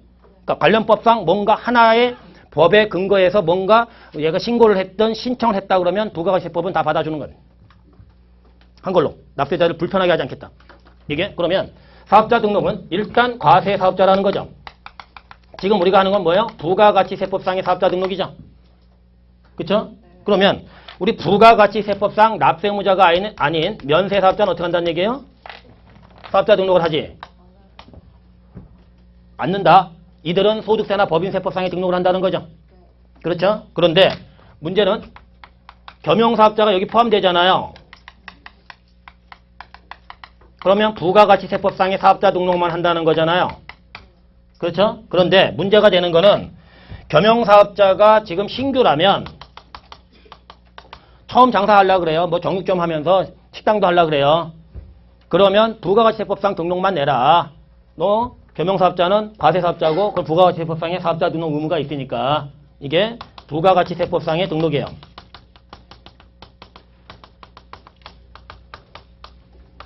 그런데 저는 이제 기존에 면세만 했던 사람이에요. 정육점만 했다고요. 그럼 무슨 법에 의한 등록을 했어요? 소득세법에 의한, 물론 이제 뭐 법인이라면 법인세법에 의한 등록이고요. 그냥 개인으로 할게요. 소득세법에 의한 등록을 했죠. 그래서 정육점만 하다 보니까 안 돼요, 장사가. 그래서 식당을 같이 하려고 그래요, 이제. 여기에 과세를 얹어가려고 그래요. 그래서 겸용이 되려고 그래요. 그러면 원래 원칙대로 하면 이렇게 해야 됩니다. 소득세법상 폐업을 하고요. 부가가치세법상 신규 사업자 등록을 내야 돼요. 법 테두리 안에 그 법이 좀 다루는 테두리가 다르기 때문에. 그럼 얘 주소지도 가야 되고 사업장 소지도 또 찾아가야죠. 그래서 짜증나는 거예요, 사람들이. 그러니까 어떻게 해요? 부가가치세법상 사업자 등록 정정만 하면 사업자 등록 신청 한 걸로 봐버리는 거예요. 한 큐에 끝내주는 거죠. 뭐만 하면 된다고요? 사업자 등록 정정만 해. 그러면 다 한 큐로 해줄게. 이게 사업자 등록 정정만 하세요. 그러면 부가가치세법상 사업자 등록 신청한 것까지 한꺼번에 다 해결을 해주는 겁니다. 이게 자 이제 우리가 사업자 등록과 관련한 부분은 납세의무자가 있고요. 과세관청이 있는데 이거는 그냥 말로 할게요. 자 이제 사업 개시일이에요. 자 우리 사업 개시일에 등록 신청 가능한가요? 불가능한가요? 가능하죠. 사업 개시 전 등록 신청 가능하고요. 그 경우에 등록 거부권을 행사할 수 있죠. 그렇죠. 사업 개시 전 등록 신청이 가능하고 사업 개시 전 등록 신청한 경우에만 거부권을 행사할 수 있다는 거죠. 사업 개시한 후에는 거부권 행사할 수 없어요. 자, 두 번째. 이제 등록이에요. 사업 개시로부터 며칠 내에 등록해야 된다고요? 이거 안 했어요. 사업 개시 등록을. 그러면 사업 개시로부터 20일 내에 등록 신청해야 된다는 거죠. 안 그러면 당신 가산세. 그렇게 가는 거니까요. 그렇죠? 그럼 이제 뭐 신청서에 첨부 서류 이렇게 들어올 거 아니에요? 민원실 가고 할 거 아니에요? 그렇죠? 그런데 보니까 부족해요. 근데 그 자리에서 해결할 게 아니면 고쳐오세요. 이렇게 할 수 있다는 거죠. 서류 더 갖고 오세요. 이렇게. 그게 보정인데 보완정정인데 10일 내에 요구한다는 거죠. 그렇죠? 근데 이제 뭐 주로 사업자 등록을 본인이 직접 가시는 경우도 있지만 대리인들이 많이 도와주시는 경우가 많으니까 그런 경우는 보정 요구가 들어오기는 많지는 않겠죠. 이게. 근데 어쨌든 보정이라는 제도도 있고요. 문제는 사업 개시일부터 20일 내 신청서를 받은 거 아니에요, 지금. 그렇죠? 그러면 등록증을 줘야 되잖아요. 과세관청 세무서 입장에서는 며칠 내 주게 돼 있어요? 3일 내 주게 돼 있죠. 며칠 연장 가능해요? 5일 연장 가능하죠. 현황 파악을 위해 필요하다고 인정이 되면 5일 연장 가능해요. 근데 얘가 신청서 안 내면 어떻게 해요?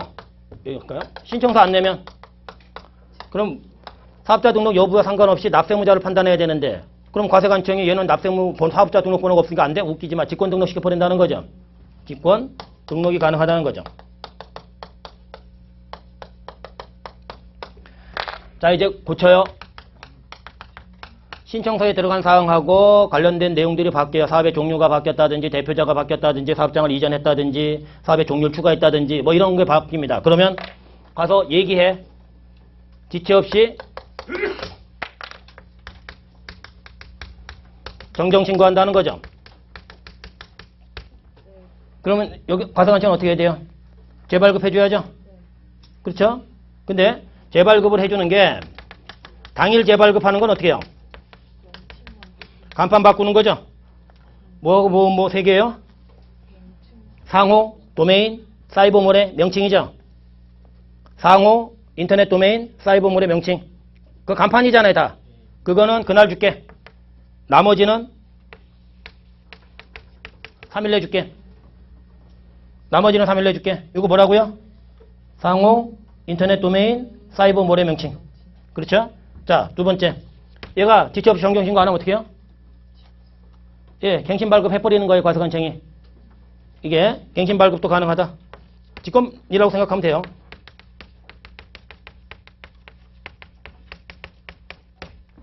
갱신 발급 가능하다. 이게. 그 다음에, 자, 휴폐업이에요.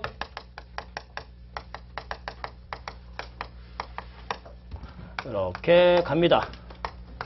자, 휴업이나 폐업은 사업자 등록 정정 사유가 아니에요. 이게 휴업 신고, 폐업 신고 사유지. 그러니까 여기도 지체 없이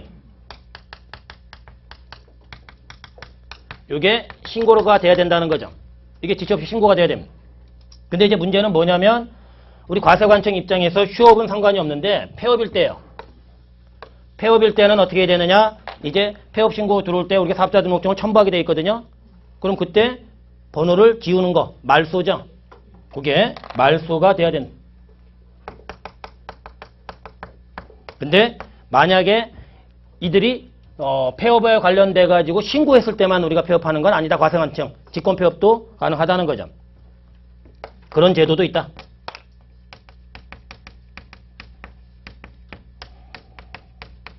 네, 이게 지금 사업자 등록과 관련한 얘기였습니다.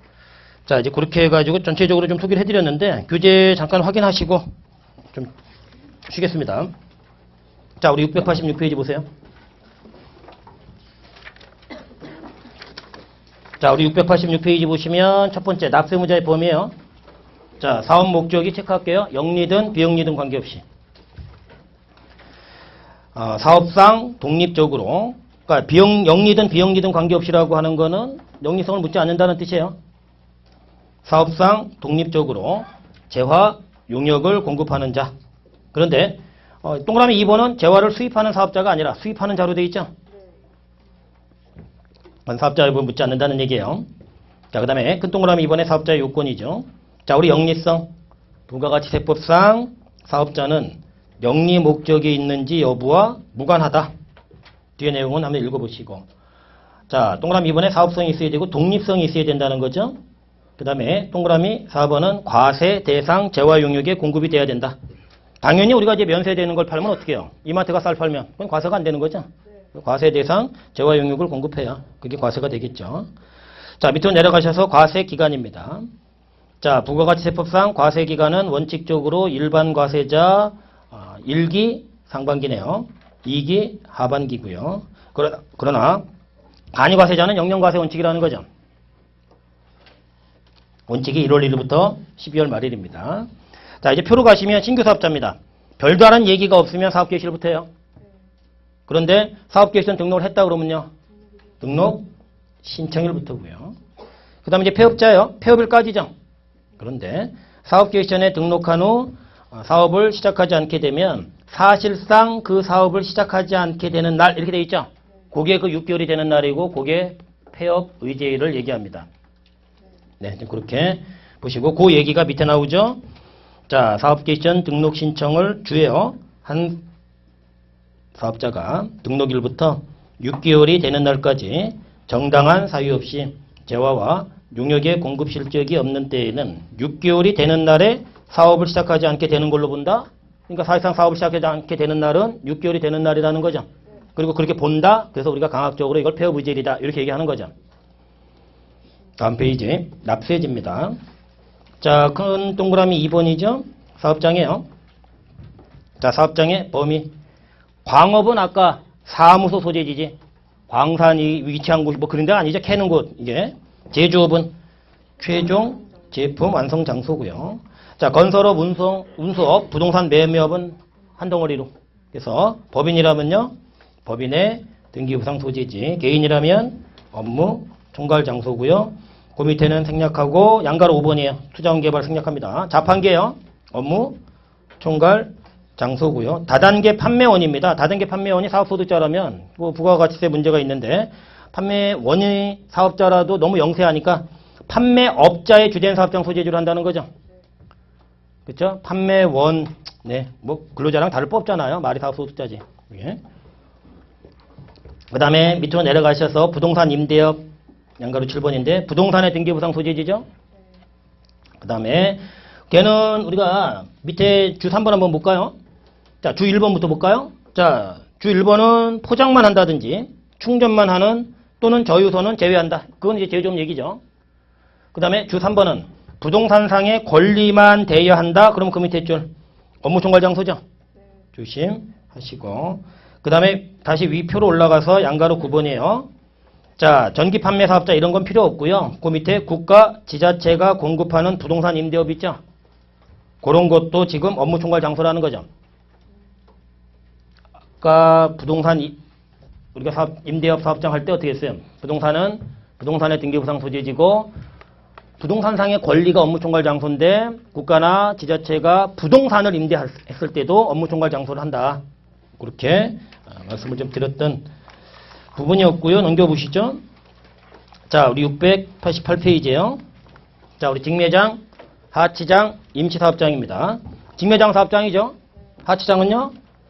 사업장에 해당하지 않고요. 임시사업장은 별도 사업장을 보진 않고 기존 사업장에 포함되죠. 근데 우리가 하치장이나 임시사업장 얘기 나오면 다 열흘 기억하시라고 그랬어요. 텐텐텐. 하치장 설치 신고도 열흘 안에. 임시사업장 개설 신고도 열흘 안에. 임시사업장 폐쇄 신고도 열흘 안에. 다 텐텐텐이다. 다만 개설 신고가 열흘 안에 하는 건데 개설 기간이 열흘이 안 된다면 개설 신고를 하지 않을 수도 있다. 자, 큰 동그라미 3번. 주사업장 총괄 납부 사업자 단위 과세 제도인데 자, 우리 반가로 1번이에요. 총괄 납부인데 동그라미 1번. 주사업장 총괄 납부 제도에 의해 둘 이상의 사업장이 있는 사업자는 부가가치세를 주된 사업장에서 총괄해서 납부할 수 있는데 이를 주사업장 총괄 납부를 한다. 이러한 주사업장 총괄 납부는 사업자의 납세 편의를 도모하고 사업장별로 납부세액과 환급세액이 발생하는 경우 자금 부담을 완화시켜주기 위한 제도다. 자, 주된 사업장인데 이 경우에는 법인의 경우 지점이 들어가는 거 조심하시라고 말씀드렸어요. 그렇죠? 비영리라면 분사무소고요. 네. 개인 사업자는 주사무소만. 내려가시죠. 효력은 저 아까 칠판으로 그냥 대신 하겠습니다. 자, 그 다음에 양가로 이번에 사업자 단위 과세 제도죠. 자, 사업자 단위 과세 제도의 의의인데 둘 이상의 사업장이 있는 사업자는 사업자 단위로 해당 사업자의 본점 주사무소 관할 세무서장에게 등록을 하고 납세의무를 이행할 수 있다. 모든 납세의무를 사업자 단위로 이행할 수 있도록 하는 제도. 이게 사업자 단위 과세 제도예요. 다음 페이지. 그게 효력이죠. 자, 양가로 3번의 제절차 규정입니다. 주사업장 총괄 납부 신청 포기예요. 자, 신청입니다. 총괄 납부하려는 자는 납부하려는 과세기간 개시 20일 전. 그런데 신규 사업자 조심합니다. 주사업장 사업자 등록증 받은 날로부터 20일 이내죠. 그 부분 조심하시고요. 포기도 아까 며칠까지였어요? 역시 20일 전이죠. 과세기간 개시 20일 전이고요. 그 다음에 이제 사업자 단위입니다. 사업자 단위 과세 신청. 신규 사업자는 사업자 등록 시죠. 그런데 계속 사업자는 과세기간 개시 20일 전이죠. 조심하시고 포기도 과세기간 시작 20일 전이죠. 네, 같구나. 그렇게 보시고요. 자, 그 다음에 로마자 5번이 사업자 등록입니다. 자, 사업자 등록 신청입니다. 사업자는 사업장마다 사업장별 과세 원칙이니까 사업 개시일로부터 20일 이내에 사업장 관할 세무서장에게 등록해라. 다만 신규로 사업을 시작하려는 자는 사업 개시일 전이라도 등록할 수 있다. 그런데 우리가 지금 납세지 사업장을 보셨잖아요. 저걸 일반 국민이 저걸 정확하게 아시기가 쉽지 않습니다. 그래서 이렇게 사업장 관할 세무서장한테 사업자 등록을 해놓으라고 해놓고 뭐라고 돼 있냐면 전국 어디서나 사업자 등록이 가능하게끔은 받아줍니다. 엉뚱한 데다가 사업자 등록 신청을 해도 사업장 관할 세무서장한테 사업자 등록을 신청한 걸로 간주를 해줍니다. 이게 그래서 실제 세무서에서도 아무 데서나 다 등록 신청이 가능합니다. 다만 우리가 찾아가는 거는 해당 세무서를 찾아가는 게 원칙이고요. 신청은 아무 데나 가지만 그게 뭐지 그렇게 보시고요. 자, 위 규정에 불구하고 2개 이상의 사업장이 있는 사업자는 사업자 단위로 해당 사업자의 본점, 주사무소, 관할 세무서장에게 등록할 수 있다. 네, 다음 페이지. 사업자 단위로 기존 사업자예요. 계속 사업자. 그렇다면 과세기능 개시 20일 전까지죠. 이제 등록 신청이죠. 자, 우리 반가로 3번으로 가죠. 겸용사업자입니다. 자, 동그라미 2번부터 볼까요? 자, 사업 개시부터 과세 면세 겸용이에요. 그럼 우리 무슨 법에 의한 등록만 하면 된다 그랬어요? 부가가치세법에 의한 등록만 하면 되죠? 근데 동그라미 1번은 면세 사업자가 과세를 지금 얹어가려고 하는 거예요. 자, 법인세법, 소득세법 규정에 따라 사업자 등록을 한 면세 사업자가 추가로 과세 사업을 영위하고자 하죠. 그러면 부가가치세법 시행령 규정을 준용하여 거기 좀 체크할게요. 사업자 등록 정정 신고서 제출하면 사업자 등록 신청한 걸로 본다는 거죠. 자, 691페이지. 양가로 2번입니다. 사업자 등록증 발급. 3일 안에 주세요. 5일 연장 가능하네요. 보안 정정 필요하면 열흘 안에. 자, 등록 거부하고 직권 등록이죠. 등록 거부는 어느 경우에만요? 사업 개시 전 등록 신청을 받은 경우에만. 그렇죠? 직권 등록 가능하고요. 뭐 직권 폐업도 가능합니다. 그 다음에 사업자 등록의 사후관리.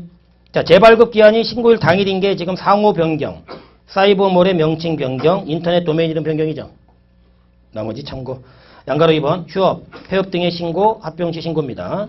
자, 사업자가 휴폐업하거나 사업 개시 전에 등록을 한 자가 사실상 사업을 개시하지 않게 되는 때는 지체 없이 휴폐업 신고서에 사업자 등록증과 주무관청에 폐업 신고한 사실을 확인할 수 있는 서류 4번 첨부해서 내라. 한편 법인이 합병으로 인해 소멸했어. 합병으로 소멸했죠?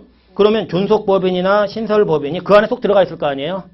없어진 법인이. 그러니까 법인 합병 신고서에 사업자 등록증 첨부해서 원래 관할은 소멸법인의 관할 세무서장이 될 거 아니에요? 거기다가 네, 폐업 사실을 알려주라는 거죠. 네, 그렇게 보시고. 자, 문제까지 보실게요. 쉬는 거 없이 좀 일찍 끝내야 되겠네요. 네, 보시죠. 690. 네, 이 페이지 보세요. 자, 여기는 문제를 다 풀어볼게요. 몇 개 안 되니까. 저 푸실 때는 그냥 같이 이렇게 답책하지 마시고요. 따로 복습할 때 한번 풀어보세요. 자, 우리 문제 1번 보시죠. 부가가치세 납세 의무에 대한 설명인데 잘못된 거. 1번 농가 부업도 소득세가 과세가 되면 독립된 사업으로 보아 납세 의무가 있다. 2번 사업자가 부가가치세가 과세되는 재화의 공급 시 부가가치세를 거래 징수하지 못한 경우에는 부가가치세를 납부할 의무가 없다. 3번 사업자 등록 없이 부가가치세가 과세되는 용역을 공급하는 사업자의 경우에도 부가가치세를 신고 납부할 의무가 있다. 면세 사업자는 납세 의무가 없지만 영세율이 적용되는 사업자는 납세 의무를 진다. 사업자가 국외에서 재화를 공급하는 경우에는 납세 의무가 없다. 자, 1번 농가 부업이에요. 만약에 민박을 한다든지 음식 뭐 이렇게 닭 요리 이런 걸 판다.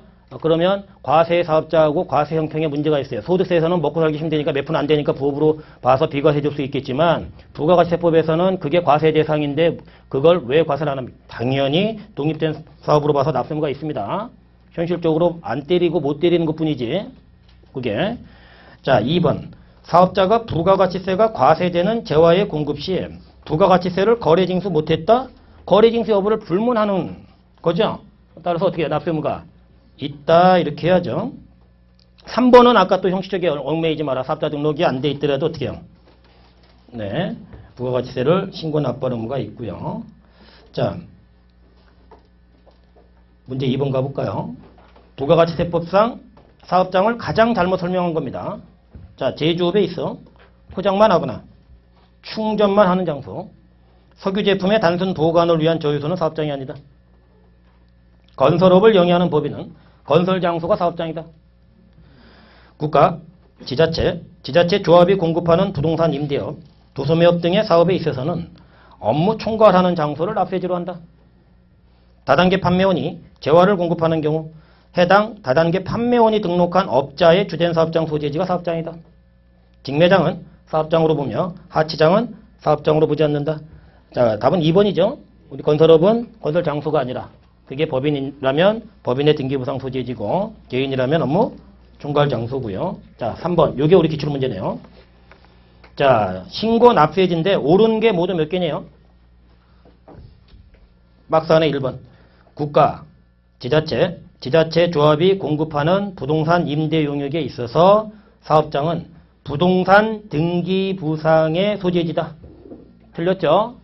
자, 부동산의 등기부상 소재지가 아니라 업무 총괄 장소고, 무인 자동 판매기를 통해 재화 용역을 공급하는 사업에 있어서 사업장은 그 사업에 관한 업무 총괄 장소다. 다만 그 이외의 장소도 사업자 신청에 의해 추가로 사업장으로 등록할 수 있다. 없다. 이렇게 해야죠. 틀렸고요. 법인이 주사업장 총괄 납부 신청하는 경우 주된 사업장은 본점, 주사무소를 말하며 지점, 분사무소는 주된 사업장으로 할 수 없다. 총괄 납부의 경우만 특이하게 법인의 지점이 가능하다는 거죠. X. 신규로 사업을 개시하는 자가 주된 사업장에 사업자 등록증을 받은 날로부터 20일 이내에 주사업장 총괄 납부 신청했습니다. 관할 세무서장의 승인 없이 해당 신청일에 속하는 과세기간부터 총괄하여 납부한다. 자, 주사업장 등록증 받고 20일 내 승인 없고 당연히 신규 과세기간부터 총괄이 가능하겠죠. 네, 맞는 얘기가 되겠네요.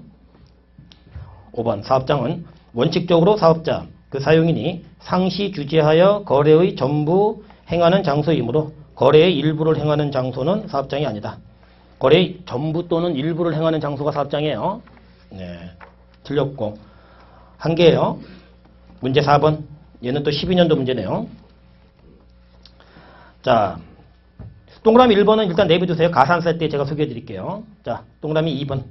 사업자 단위 과세 사업자는 본점, 주사무소에서 부가가치세를 총괄하여 신고, 납부할 수 있다.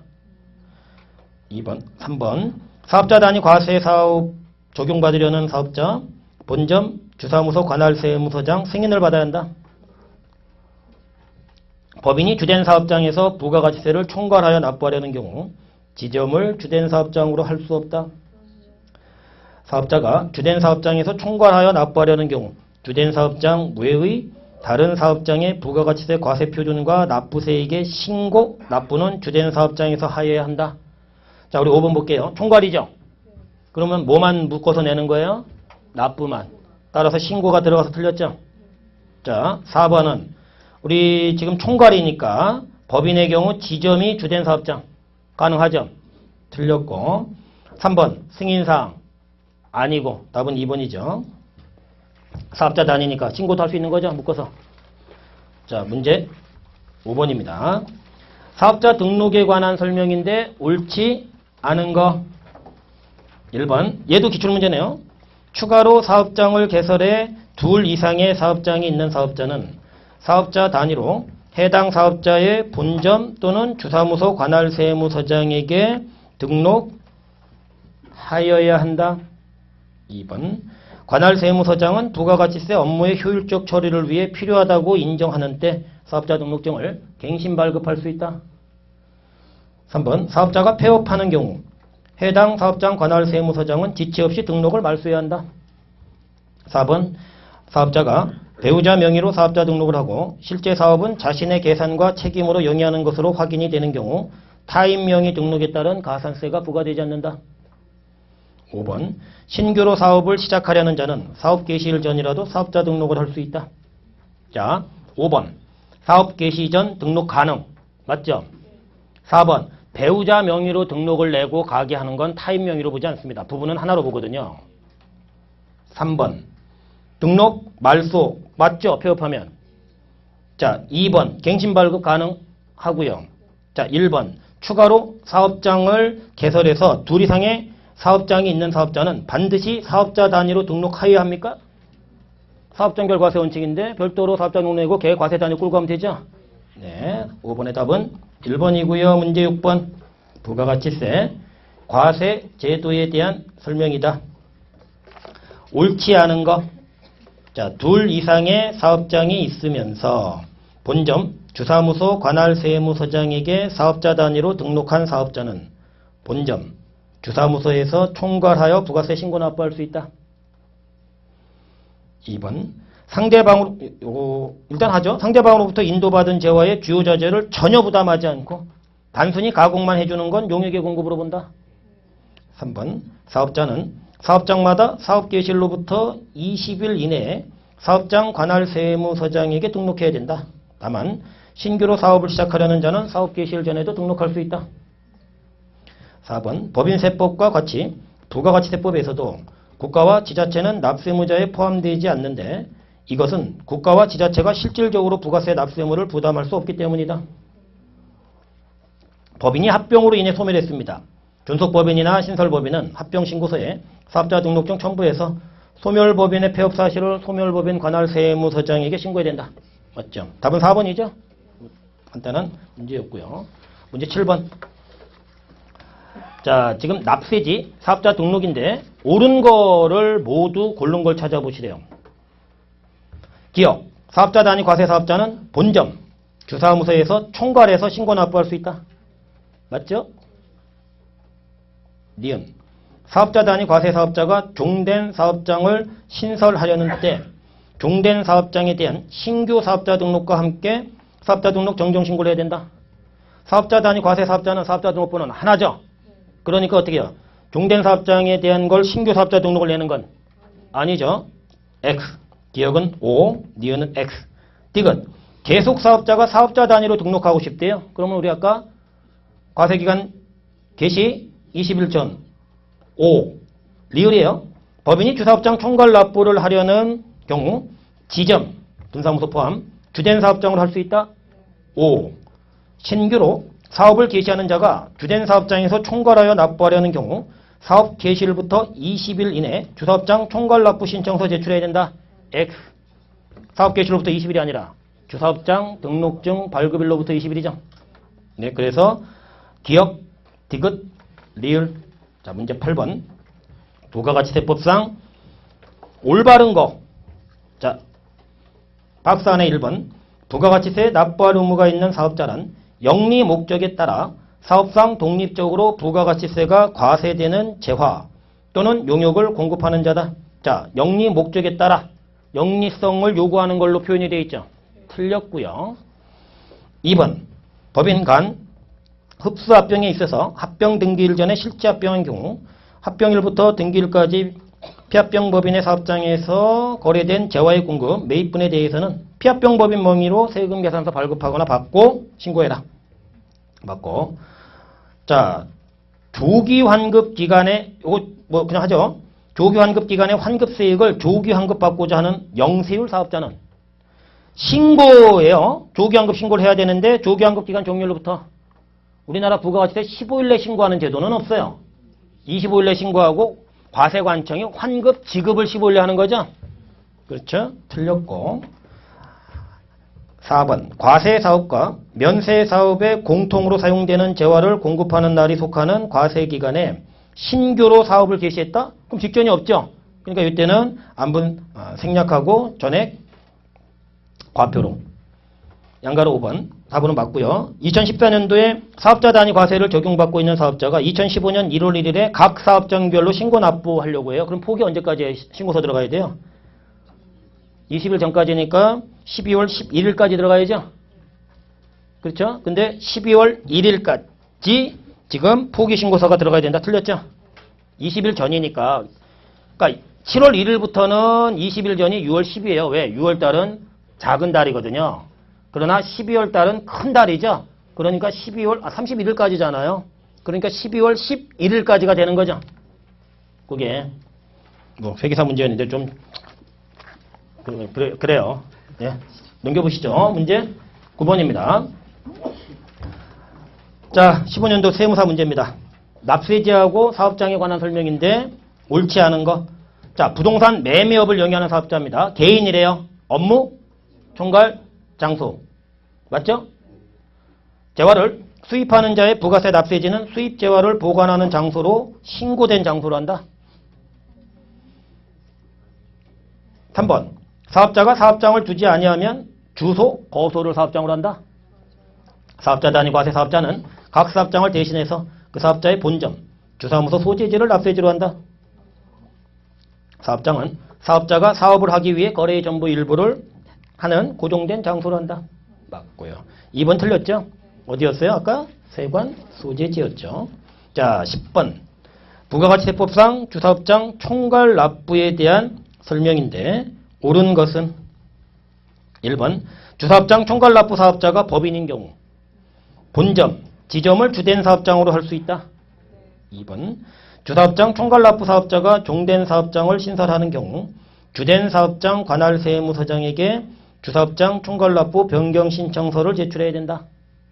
자, 그거는 이런 거예요. 지금 얘가 부분 총괄이 가능하다고 말씀드렸죠. 자, 이런 겁니다. 만약에 지금 A하고 이렇게 B가 이렇게 묶어서 내고 있어요. 그런데 지금 C를 여기에 넣고 싶은 거예요. 얘를 그러면 얘가 지금 주사업장이에요. 그러면 지금 얘가 두 가지 경우로 나뉠 수가 있다는 겁니다. 하나는 뭐냐면 우리가 기존 사업장인 거예요. 그 다음에 또 하나는 이번에 사업장을 하나 만드는 경우죠. 그럼 보세요. 지금 사업자 등록 돼 있겠죠? 사업자 등록 돼 있겠죠? 요 경우 얘라면 사업자 등록 돼 있어요? 안 돼 있어요? 돼 있으니까 얘 찾아가서 이제 C 것도 너한테 낼게. 얘 번호 불러주면서 그렇게 총괄납부 변경 신청서가 들어가면 돼요. 근데 보세요. 얘는 변경 신청서가 주사업장한테 가면 돼요. 관할 세무서장한테. 얘는 생각을 해보세요. 지금 이거는 서울, 부산, 광주가 아니라 이건 대전이에요. 이번엔. 그러면 관할 세무서가 어디가 돼요? 대전 세무서가 되기 때문에 대전 세무서에서 사업자 등록을 신청하면서 세금은 A 서울 세무서장한테 낼게요 라고 총괄납부 변경 신청서를 내는 게 더 편할 거라고 보는 거예요. 납세무자한테. 그러니까 이때는 종사업장. 그러니까 C관할 세무서장 찾아가는 거죠. 변경 신청서가. 그러니까 무슨 얘기예요? 기존에 사업자 등록이 돼 있다면 누구 찾아가고 주사업장 찾아가서 변경 신청서를 내고 이번에 새로 사업자 등록을 내야 된다 그러면 그 종사업장, 그 신규로 내는 그 사업장 관할 세무서장한테 총괄납부 변경 신청서를 내달라는 겁니다. 그게 당신 편할 테니까. 자, 그러면 지금 동그라미 2번은 신설이죠? 그러면 주된 사업장이 아니라 어떻게 해야 돼요? 종된이 돼야 됩니다. 그 다음에 3번. 주사업장 총괄납부 사업자는 사업자가 되려는 자, 납부하려는 과세기한 개시 후 20일 내? 전이죠? 틀렸고. 4번. 주사업장 총괄납부 사업자가 주사업장 총괄납부 포기할 때는 주사업장 총괄납부 포기 신고서를 주된 사업장 관할 세무서장에게 제출하고 승인? 틀렸고. 신규로 사업을 시작하는 자가 주된 사업장에 사업자 등록증 받고 20일 내 주사업장 총괄납부 신청하면 신청일이 속하는 과세기간의 다음 과세기간부터 틀렸죠. 신청일이 속한 신규 과세기간부터 총괄해서 묶어서 내야죠. 11번. 부가가치세법상 납세 의무에 관한 설명인데 옳은 거. 이 부분은 대리납부 의무까지 좀 있네요. 조금 지금 힘드시겠는데 어쨌든 보죠.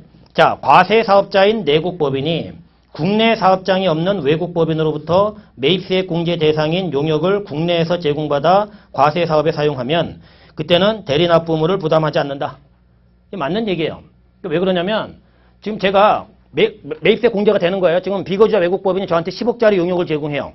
그럼 저는 1억을 걔 줘야죠.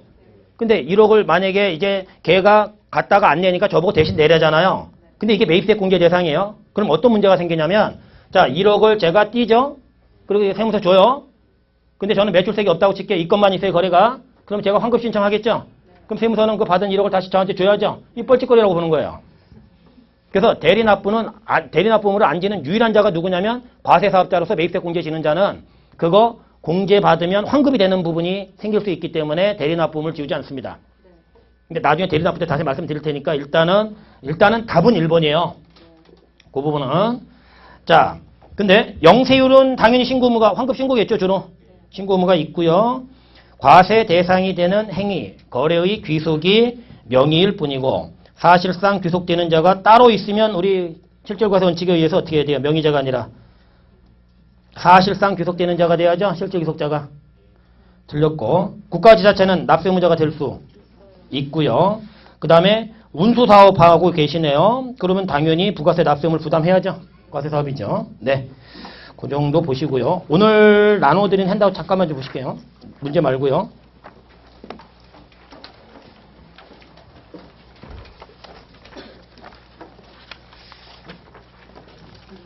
자, 1조예요. 읽어보세요. 2조 읽어보세요. 3조부터 볼게요. 다음 어느 하나에 해당하는 자로서 개인, 법인, 가로 국가지자체 조합 포함, 법인격이 없는 사단, 재단, 그 밖의 단체는 부가세법에 따라 부가세 납부할 의무가 있는데 이거 법정 그대로 긁은 거예요. 자, 보시면 1번 과세사업자라고 표현 안 하죠? 사업자. 그 다음에 수입자라고 표현하죠? 네. 그리고 3조 2가 올해 추가가 된 겁니다. 그러니까 내년부터 적용되는 규정이에요. 이게 자, 그거 조금 이따 소개해 드릴게요. 넘겨보세요. 자, 지금 5조 과세기간이죠. 빠르게 갑니다. 자, 지금 5조 과세기간 2페이지에요. 사업자에 대한 부가세 과세기간 간이 일반이고요. 동그라미 2번 신규죠. 신규는 우리가 별다른 얘기 없으면 어떻게 해요? 최초 과세기간 사업 개시일부터. 근데 그 밑에 줄 사업 개시 전에 등록 신청을 하면요. 신청한 날부터죠. 자, 그 밑에 줄 폐업하면 폐업일까지죠. 폐업일의 기준은 대통령령으로 정한대요. 그래서 아까 대통령령으로 정한 거를 제가 말씀을 드린 거고. 그죠? 여기 시행령까지 긁어다 놓으면 너무 많기 때문에 그렇게는 안 했다 이렇게 말씀드렸어요. 다음. 지금 밑에 간이에 관한 규정이 적용되거나 적용되지 않게 돼서 일반이 간이로 변경되거나 간이가 일반으로 변경되는 경우. 이게 아까 과세 유형 전환이죠. 그러면 변경되는 해 간이에 대한 규정이 적용되는 기간이 문제라는 거죠. 자, 그 밑에 일반이 간이로 바뀌면 언제 바뀌어요? 간이로. 다음에 7월 1일부터니까 간이 과세기간을 7월 1일부터 12월 말까지 하겠다는 거죠. 근데 이 간이가 일반으로 바뀌는 건 일반이 언제로 바뀌어요? 다음에 7월 1일부터 바뀌니까 1월 1일부터 6월 말까지를 간이 과세자의 과세기간으로 하겠다는 거죠. 다음 5번 간이가 간이에 관한 규정 적용을 포기합니다. 그러면 밑으로 내려가 볼게요. 1번 간이 적용 포기 신고일이 속하는 과세기간 개시일부터 신고일이 속하는 달의 마지막 날까지 기간. 요건 간이 과세자로서의 과세기간이겠죠. 다음 위 일에 따른 신고일이 속하는 달의 다음 달 1일부터 그날이 속하는 과세기간 종료일까지 기간. 요건 일반 과세자로서의 과세기간이겠죠. 다음 페이지. 자, 납세제요. 6조예요. 자, 사업자의 부가세 납세제는 사업장 소재지고 사업자가 사업을 하기 위해 거래의 전부, 일부를 하는 장소도 우리가 사업장으로 본다는 거 조심하시고 사업장을 두지 않으면 주소, 거소를 사업장으로 한다는 거죠. 사업자 단위 과세 사업자는 각 사업장을 대신해서 본점, 주사무소 소재지를 부가세 납세제로 하고 5번 다음의 장소는 사업장으로 보지 않는데 1번이 하치장이고요. 2번이 임시사업장이죠. 그 다음에 동그라미 6번 재화를 수입하는 자 부가세 납세제는 수입을 신고하는 세관 소재지죠. 그렇구나. 7조 보시고 8조 사업자 등록이에요. 자, 동그라미 1번 사업자는 사업장마다 대통령령으로 정하는 바에 따라 사업 개시로부터 20일 이내에 등록 신청해라. 다만 신규로 사업을 시작하는 자는 사업 개시 전에도 등록을 신청할 수 있고요. 사업자, 그 2번 조심하세요. 사업자는 사업자 등록 신청을 사업장 관할 세무서장이 아닌 다른 세무서장에게도 할 수 있다는 거죠. 요 규정 때문에 우리가 전국 어디서나 가능하다 이렇게 표현을 하는 거예요. 그런데 이 경우에도 사업장 관할 세무서장에게 등록 신청한 걸로 간주해 준다는 거죠. 위 규정에 불구하고 사업장이 둘 이상인 사업자는 사업자 단위로 해당 사업자의 본점이나 주사무소 관할 세무서장에게 등록 신청할 수 있다는 거죠. 사업자 단위로. 그렇죠? 네. 넘겨 보시죠. 사업장 단위로 이미 등록이 돼 있는 자예요. 사업장으로 과세 단위가. 그러면 이제 어떻게 해요? 사업자 단위로 바꾸려면 과세기간 개시 20일 전까지 와서 얘기하라는 거죠. 그렇죠? 자, 그 다음에 동그라미 5번 사업자 등록 신청을 받은 세무서장은 지금 사업자 등록을 하고 대통령령으로 정하는 바에 따라 사업자에게 등록번호가 부여된 등록증을 발급하는데 그게 뭐 3일 안에 줘야 되고 뭐 5일 연장 가능 그런 얘기가 거기 대통령령에 있다는 얘기예요. 그 다음에 자, 등록한 사업자는 동그라미 6번이에요. 휴폐업을 하거나 등록 사항이 변경되면 지체 없이 지금 휴폐업 신고하라는 거죠. 네. 그 다음에 동그라미 7번은 사업장 관할 세무서장은 등록된 사업자가 다음에 어느 하나에 해당하면 지체 없이 등록을 말소해라. 폐업했거나 사업 개시 전에 등록 신청을 하고 사실상 사업을 시작하지 않게 되는 경우, 그게 아까 우리 무실적자라고 제가 말씀드린 거죠. 동그라미 8번. 사업장 관할 세무서장은 필요하다고 인정하면 대통령령으로 정하는 바에 따라 사업자 등록증을 갱신 발급도 가능하다는 거죠. 9번. 개별 소비세, 교통에너지 환경세, 납세무가 있는 사업자가 개별 소비세법 또는 교통에너지 환경세법에 따라 다음 구분에 따른 신고를 한 경우에는 부가가치세법에 따른 등록신청 신고한 걸로 봐주겠다는 거죠. 그래서 그 1, 2, 3, 4가 1번은 저 중간쯤 뒤에 개업신고를 했죠. 개별 소비세법 등에 따라. 그러면 부가가치세법상의 사업자 등록 신청한 걸로 봐준다는 거죠. 그리고 그 밑에 보면 2번은 저 중간쯤 이후에 휴표신고, 변경신고하면 좋다. 우리 부가가치법도 해준 걸로 간주한다는 거죠. 그러니까 하나만 하시면 우리가 과세관청이 알아서 할게요. 이런 얘기죠. 너무 번거롭게 해드리지 않을게요. 그거고요. 1페이지 잠깐 와보세요. 이 얘기 잠깐 말씀드리고 끝낼게요. 자, 올해 아직까지 해가 안 바뀌었잖아요. 올해 대법원에서 5월 달에 대법원 판례가 하나 나온 게 있어요.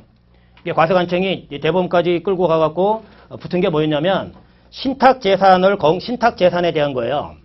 이게 이제 시행사가 이제 부동산 관리 신탁을 맡긴 거예요. 근데 이거를 이제 처분을 한 거예요. 근데 처분을 할 때 뭐를 걸었냐면 시공사한테 시행사가 동사비를 못 줬거든요. 그래서 우선 변제권을, 우선 수익권을 시공사를 줘버렸어요. 이게. 그런데 우리나라 부가가치세는 지금 납세무자를 위탁자로 봐요? 수탁자로 봐요?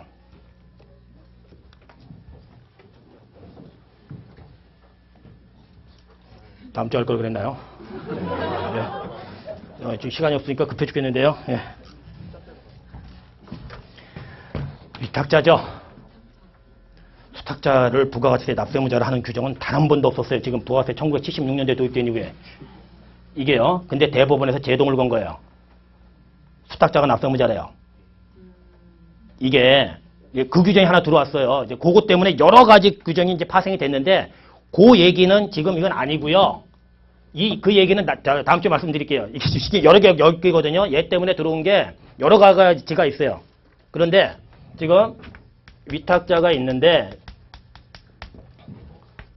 과세관청이 대법원한테 깨지고 나서요. 이 신탁과 관련한 걸 규정을 쫙 추가를 했어요. 이게 이제 그런데 내가 이제 수탁자예요. 여기 지금 과세관청입니다.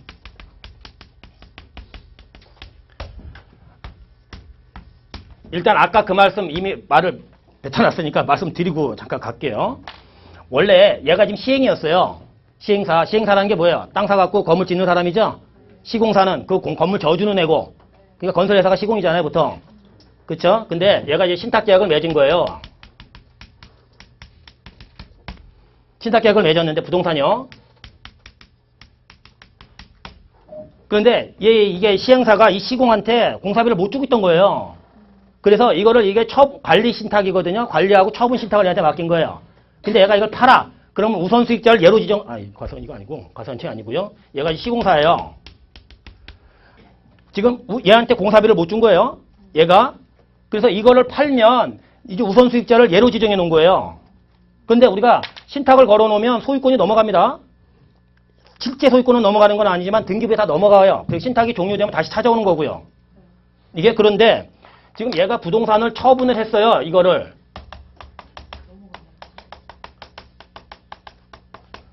그런데 얘가 납세무자거든요. 원래 우리 부가가치세법은. 얘가.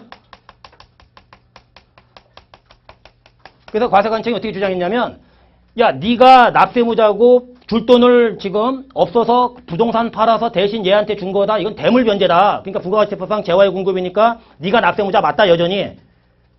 이게 이렇게 구시정이 때린 거예요. 근데 아니다라고 붙었는데 대법원에서 얘 손을 들어줘요. 수탁자가 납세무자래요. 왜냐면 이게 소유권이 넘어갔고 했기 때문에 거래 당사자 사이에서는 이 부분과 관련해가지고 얘를 우리 재산세도 마찬가지고 지금 다 수탁자를 납세무자를 끌고 갑니다. 그러니까 지금 이게 채무 이행과 관련해서 얘가 얘 돈을 못 주고 있었잖아요. 그러니까 채무 이행과 관련해서 이 부동산과 관련해서 처분이 일어났다. 그래서 얘한테 돈이 간다. 그러면 부가가치세법이 이제 대법원에 손을 안 들어주니까 그때는 수탁자를 납세무자로 보겠다. 이 규정을 들어요. 이게 그러니까 원래 납세무자는 누군데요? 위탁자가 맞아요. 다 위탁자가 납세무자가 원칙적인 거 맞는데 유일하게 이제 어떻게 해요? 채무 이행에 대해서 수탁자가 부동산 같은 신탁 재산을 처분을 해. 그러면 그 경우에 요 경우에 납세무자는 얘가 아니라 이제 얘가 납세무자야. 수탁자가 납세무자라는 겁니다. 이게 2018년부터 적용이 돼요. 이게 그 다음에 두 번째 얘기는 뭐냐면 원래 이제 얘가 납세무자가 맞죠? 그쵸? 아 원래 이거 채무 돈을 못 갚아놨으니까 팔았지. 이거 팔겠어요 잘? 관리해놓고 나중에 찾아오겠죠. 대부분 신탁은. 부동산 관리 신탁이 대부분이니까. 그러면 이제 문제는 뭐냐면 얘가 위탁자인데요. 여기 수탁자가 있어요. 여기가 이제 과세관청이에요. 자, 신탁 계약을 했어요. 그럼 신탁 재산이 지금 얘한테 넘어가 있겠죠? 그렇죠? 근데 얘가 체납을 한 거예요. 얘가 지금 체납을 한 거예요. 근데 개털이에요. 이거밖에 없어요. 그럼 신탁으로 넘어는 갔지만 실질적으로는 누구 소유예요? 위탁자죠? 그래서 얘한테 물적 납세금을 지우는 거예요. 이 신탁 재산을 한도로 네가 얘 거 세금 내라. 그 물적 납세금을 지우는 규정을 지금 물고 들어왔어요. 대법원 판례 때문에 핫딱지가 난 것 같아요. 막 넣었어요. 이게 그래서 지금 신탁 재산을 한도로 얘가 물적 납세의무를 집니다. 그러니까 물적 납세의무라는 건 뭐냐면 이 재산가액을 한도로만 얘가 납세의무를 지는 거지 얘가 가지고 있는 다른 재산으로는 납세의무를 지지 않는 거예요. 이게 그런데 이 물적 납세의무를 지우는 건 신탁 설정일 이후에 발생한 세금에 대해서만 책임을 져야죠. 아 신탁 전에는 얘가 왜 책임을 져요? 그렇죠? 그래서 신탁 설정일 이후에 발생한 세금에 대해서만 얘한테 보충적으로 물적 납세금을 지우는 규정을 물고 들어온 게 그게 3조 2예요. 자 이제 보세요. 3조 2 읽어보고 마무리 지을게요. 자 신탁 관련 수탁자의 물적 납세금입니다. 다음에 어느 하나에 해당하는 부가가치세, 가산금, 체납처분비를 체결한 납세무자에게 대통령령으로 정하는 신탁 재산이 있는 경우로서 그 납세무자의 다른 재산에 대해 체납처분을 해도 징수할 금액에 미치지 못할 때 그 신탁 재산으로서 신탁법에 따른 수탁자는 부가가치세법에 따라 납세 의무자의 부가가치세 등을 납부하는 의무가 있다. 무슨 얘기예요 지금? 얘가 체납을 했는데 얘 다른 재산이 없어. 그런 얘기죠. 그러면 넘겨보시면 자 신탁 설정일 이후에 국세기본법에 따른 법정기일이 도래하는 부가가치세나 가산금, 물론 부가가치세와 관련된 가산금이 돼야 되겠죠. 신탁 재산과 관련된 거고 2번은 그 밑에 체납처분비죠. 그러니까 지금 얘가 뭐에 대해서 지금 책임을 지는 거예요? 물적 납세금을 지는데 요 재산을 한도로 지는데 이제 얘 부가가치세와 관련한 가산금 또 그로 인한 체납처분비와 관련한 것만 납세금을 지라는 거죠. 그렇죠? 부가세, 가산금, 그리고 체납처분비. 근데 이 가액이 이 재산 가액보다 크다 그러면 그 재산 가액을 한도로만 지는 거니까 됐고, 그까지만 줘. 그런 얘기예요. 물적 납세금이라는 건 그런 겁니다. 이게. 자, 이제 그렇게 보시고요. 이 부분과 관련해서 몇 가지 더 소개해 드릴 거는 다음 시간에 좀 소개를 해 드리도록 좀 그렇게 하겠습니다. 그래서 일단 이 부분 오해하시면 안 돼요. 위탁 거래는 여전히 누가 납세무자예요? 위탁자가 납세무자예요. 채무 이행에 대해서 수탁자가 처분한 경우에 대해서만 수탁자가 납세무자입니다. 네, 좀 그렇게 하나 좀 보시고요. 자, 오늘 여기까지 하겠습니다. 네, 수고하셨습니다.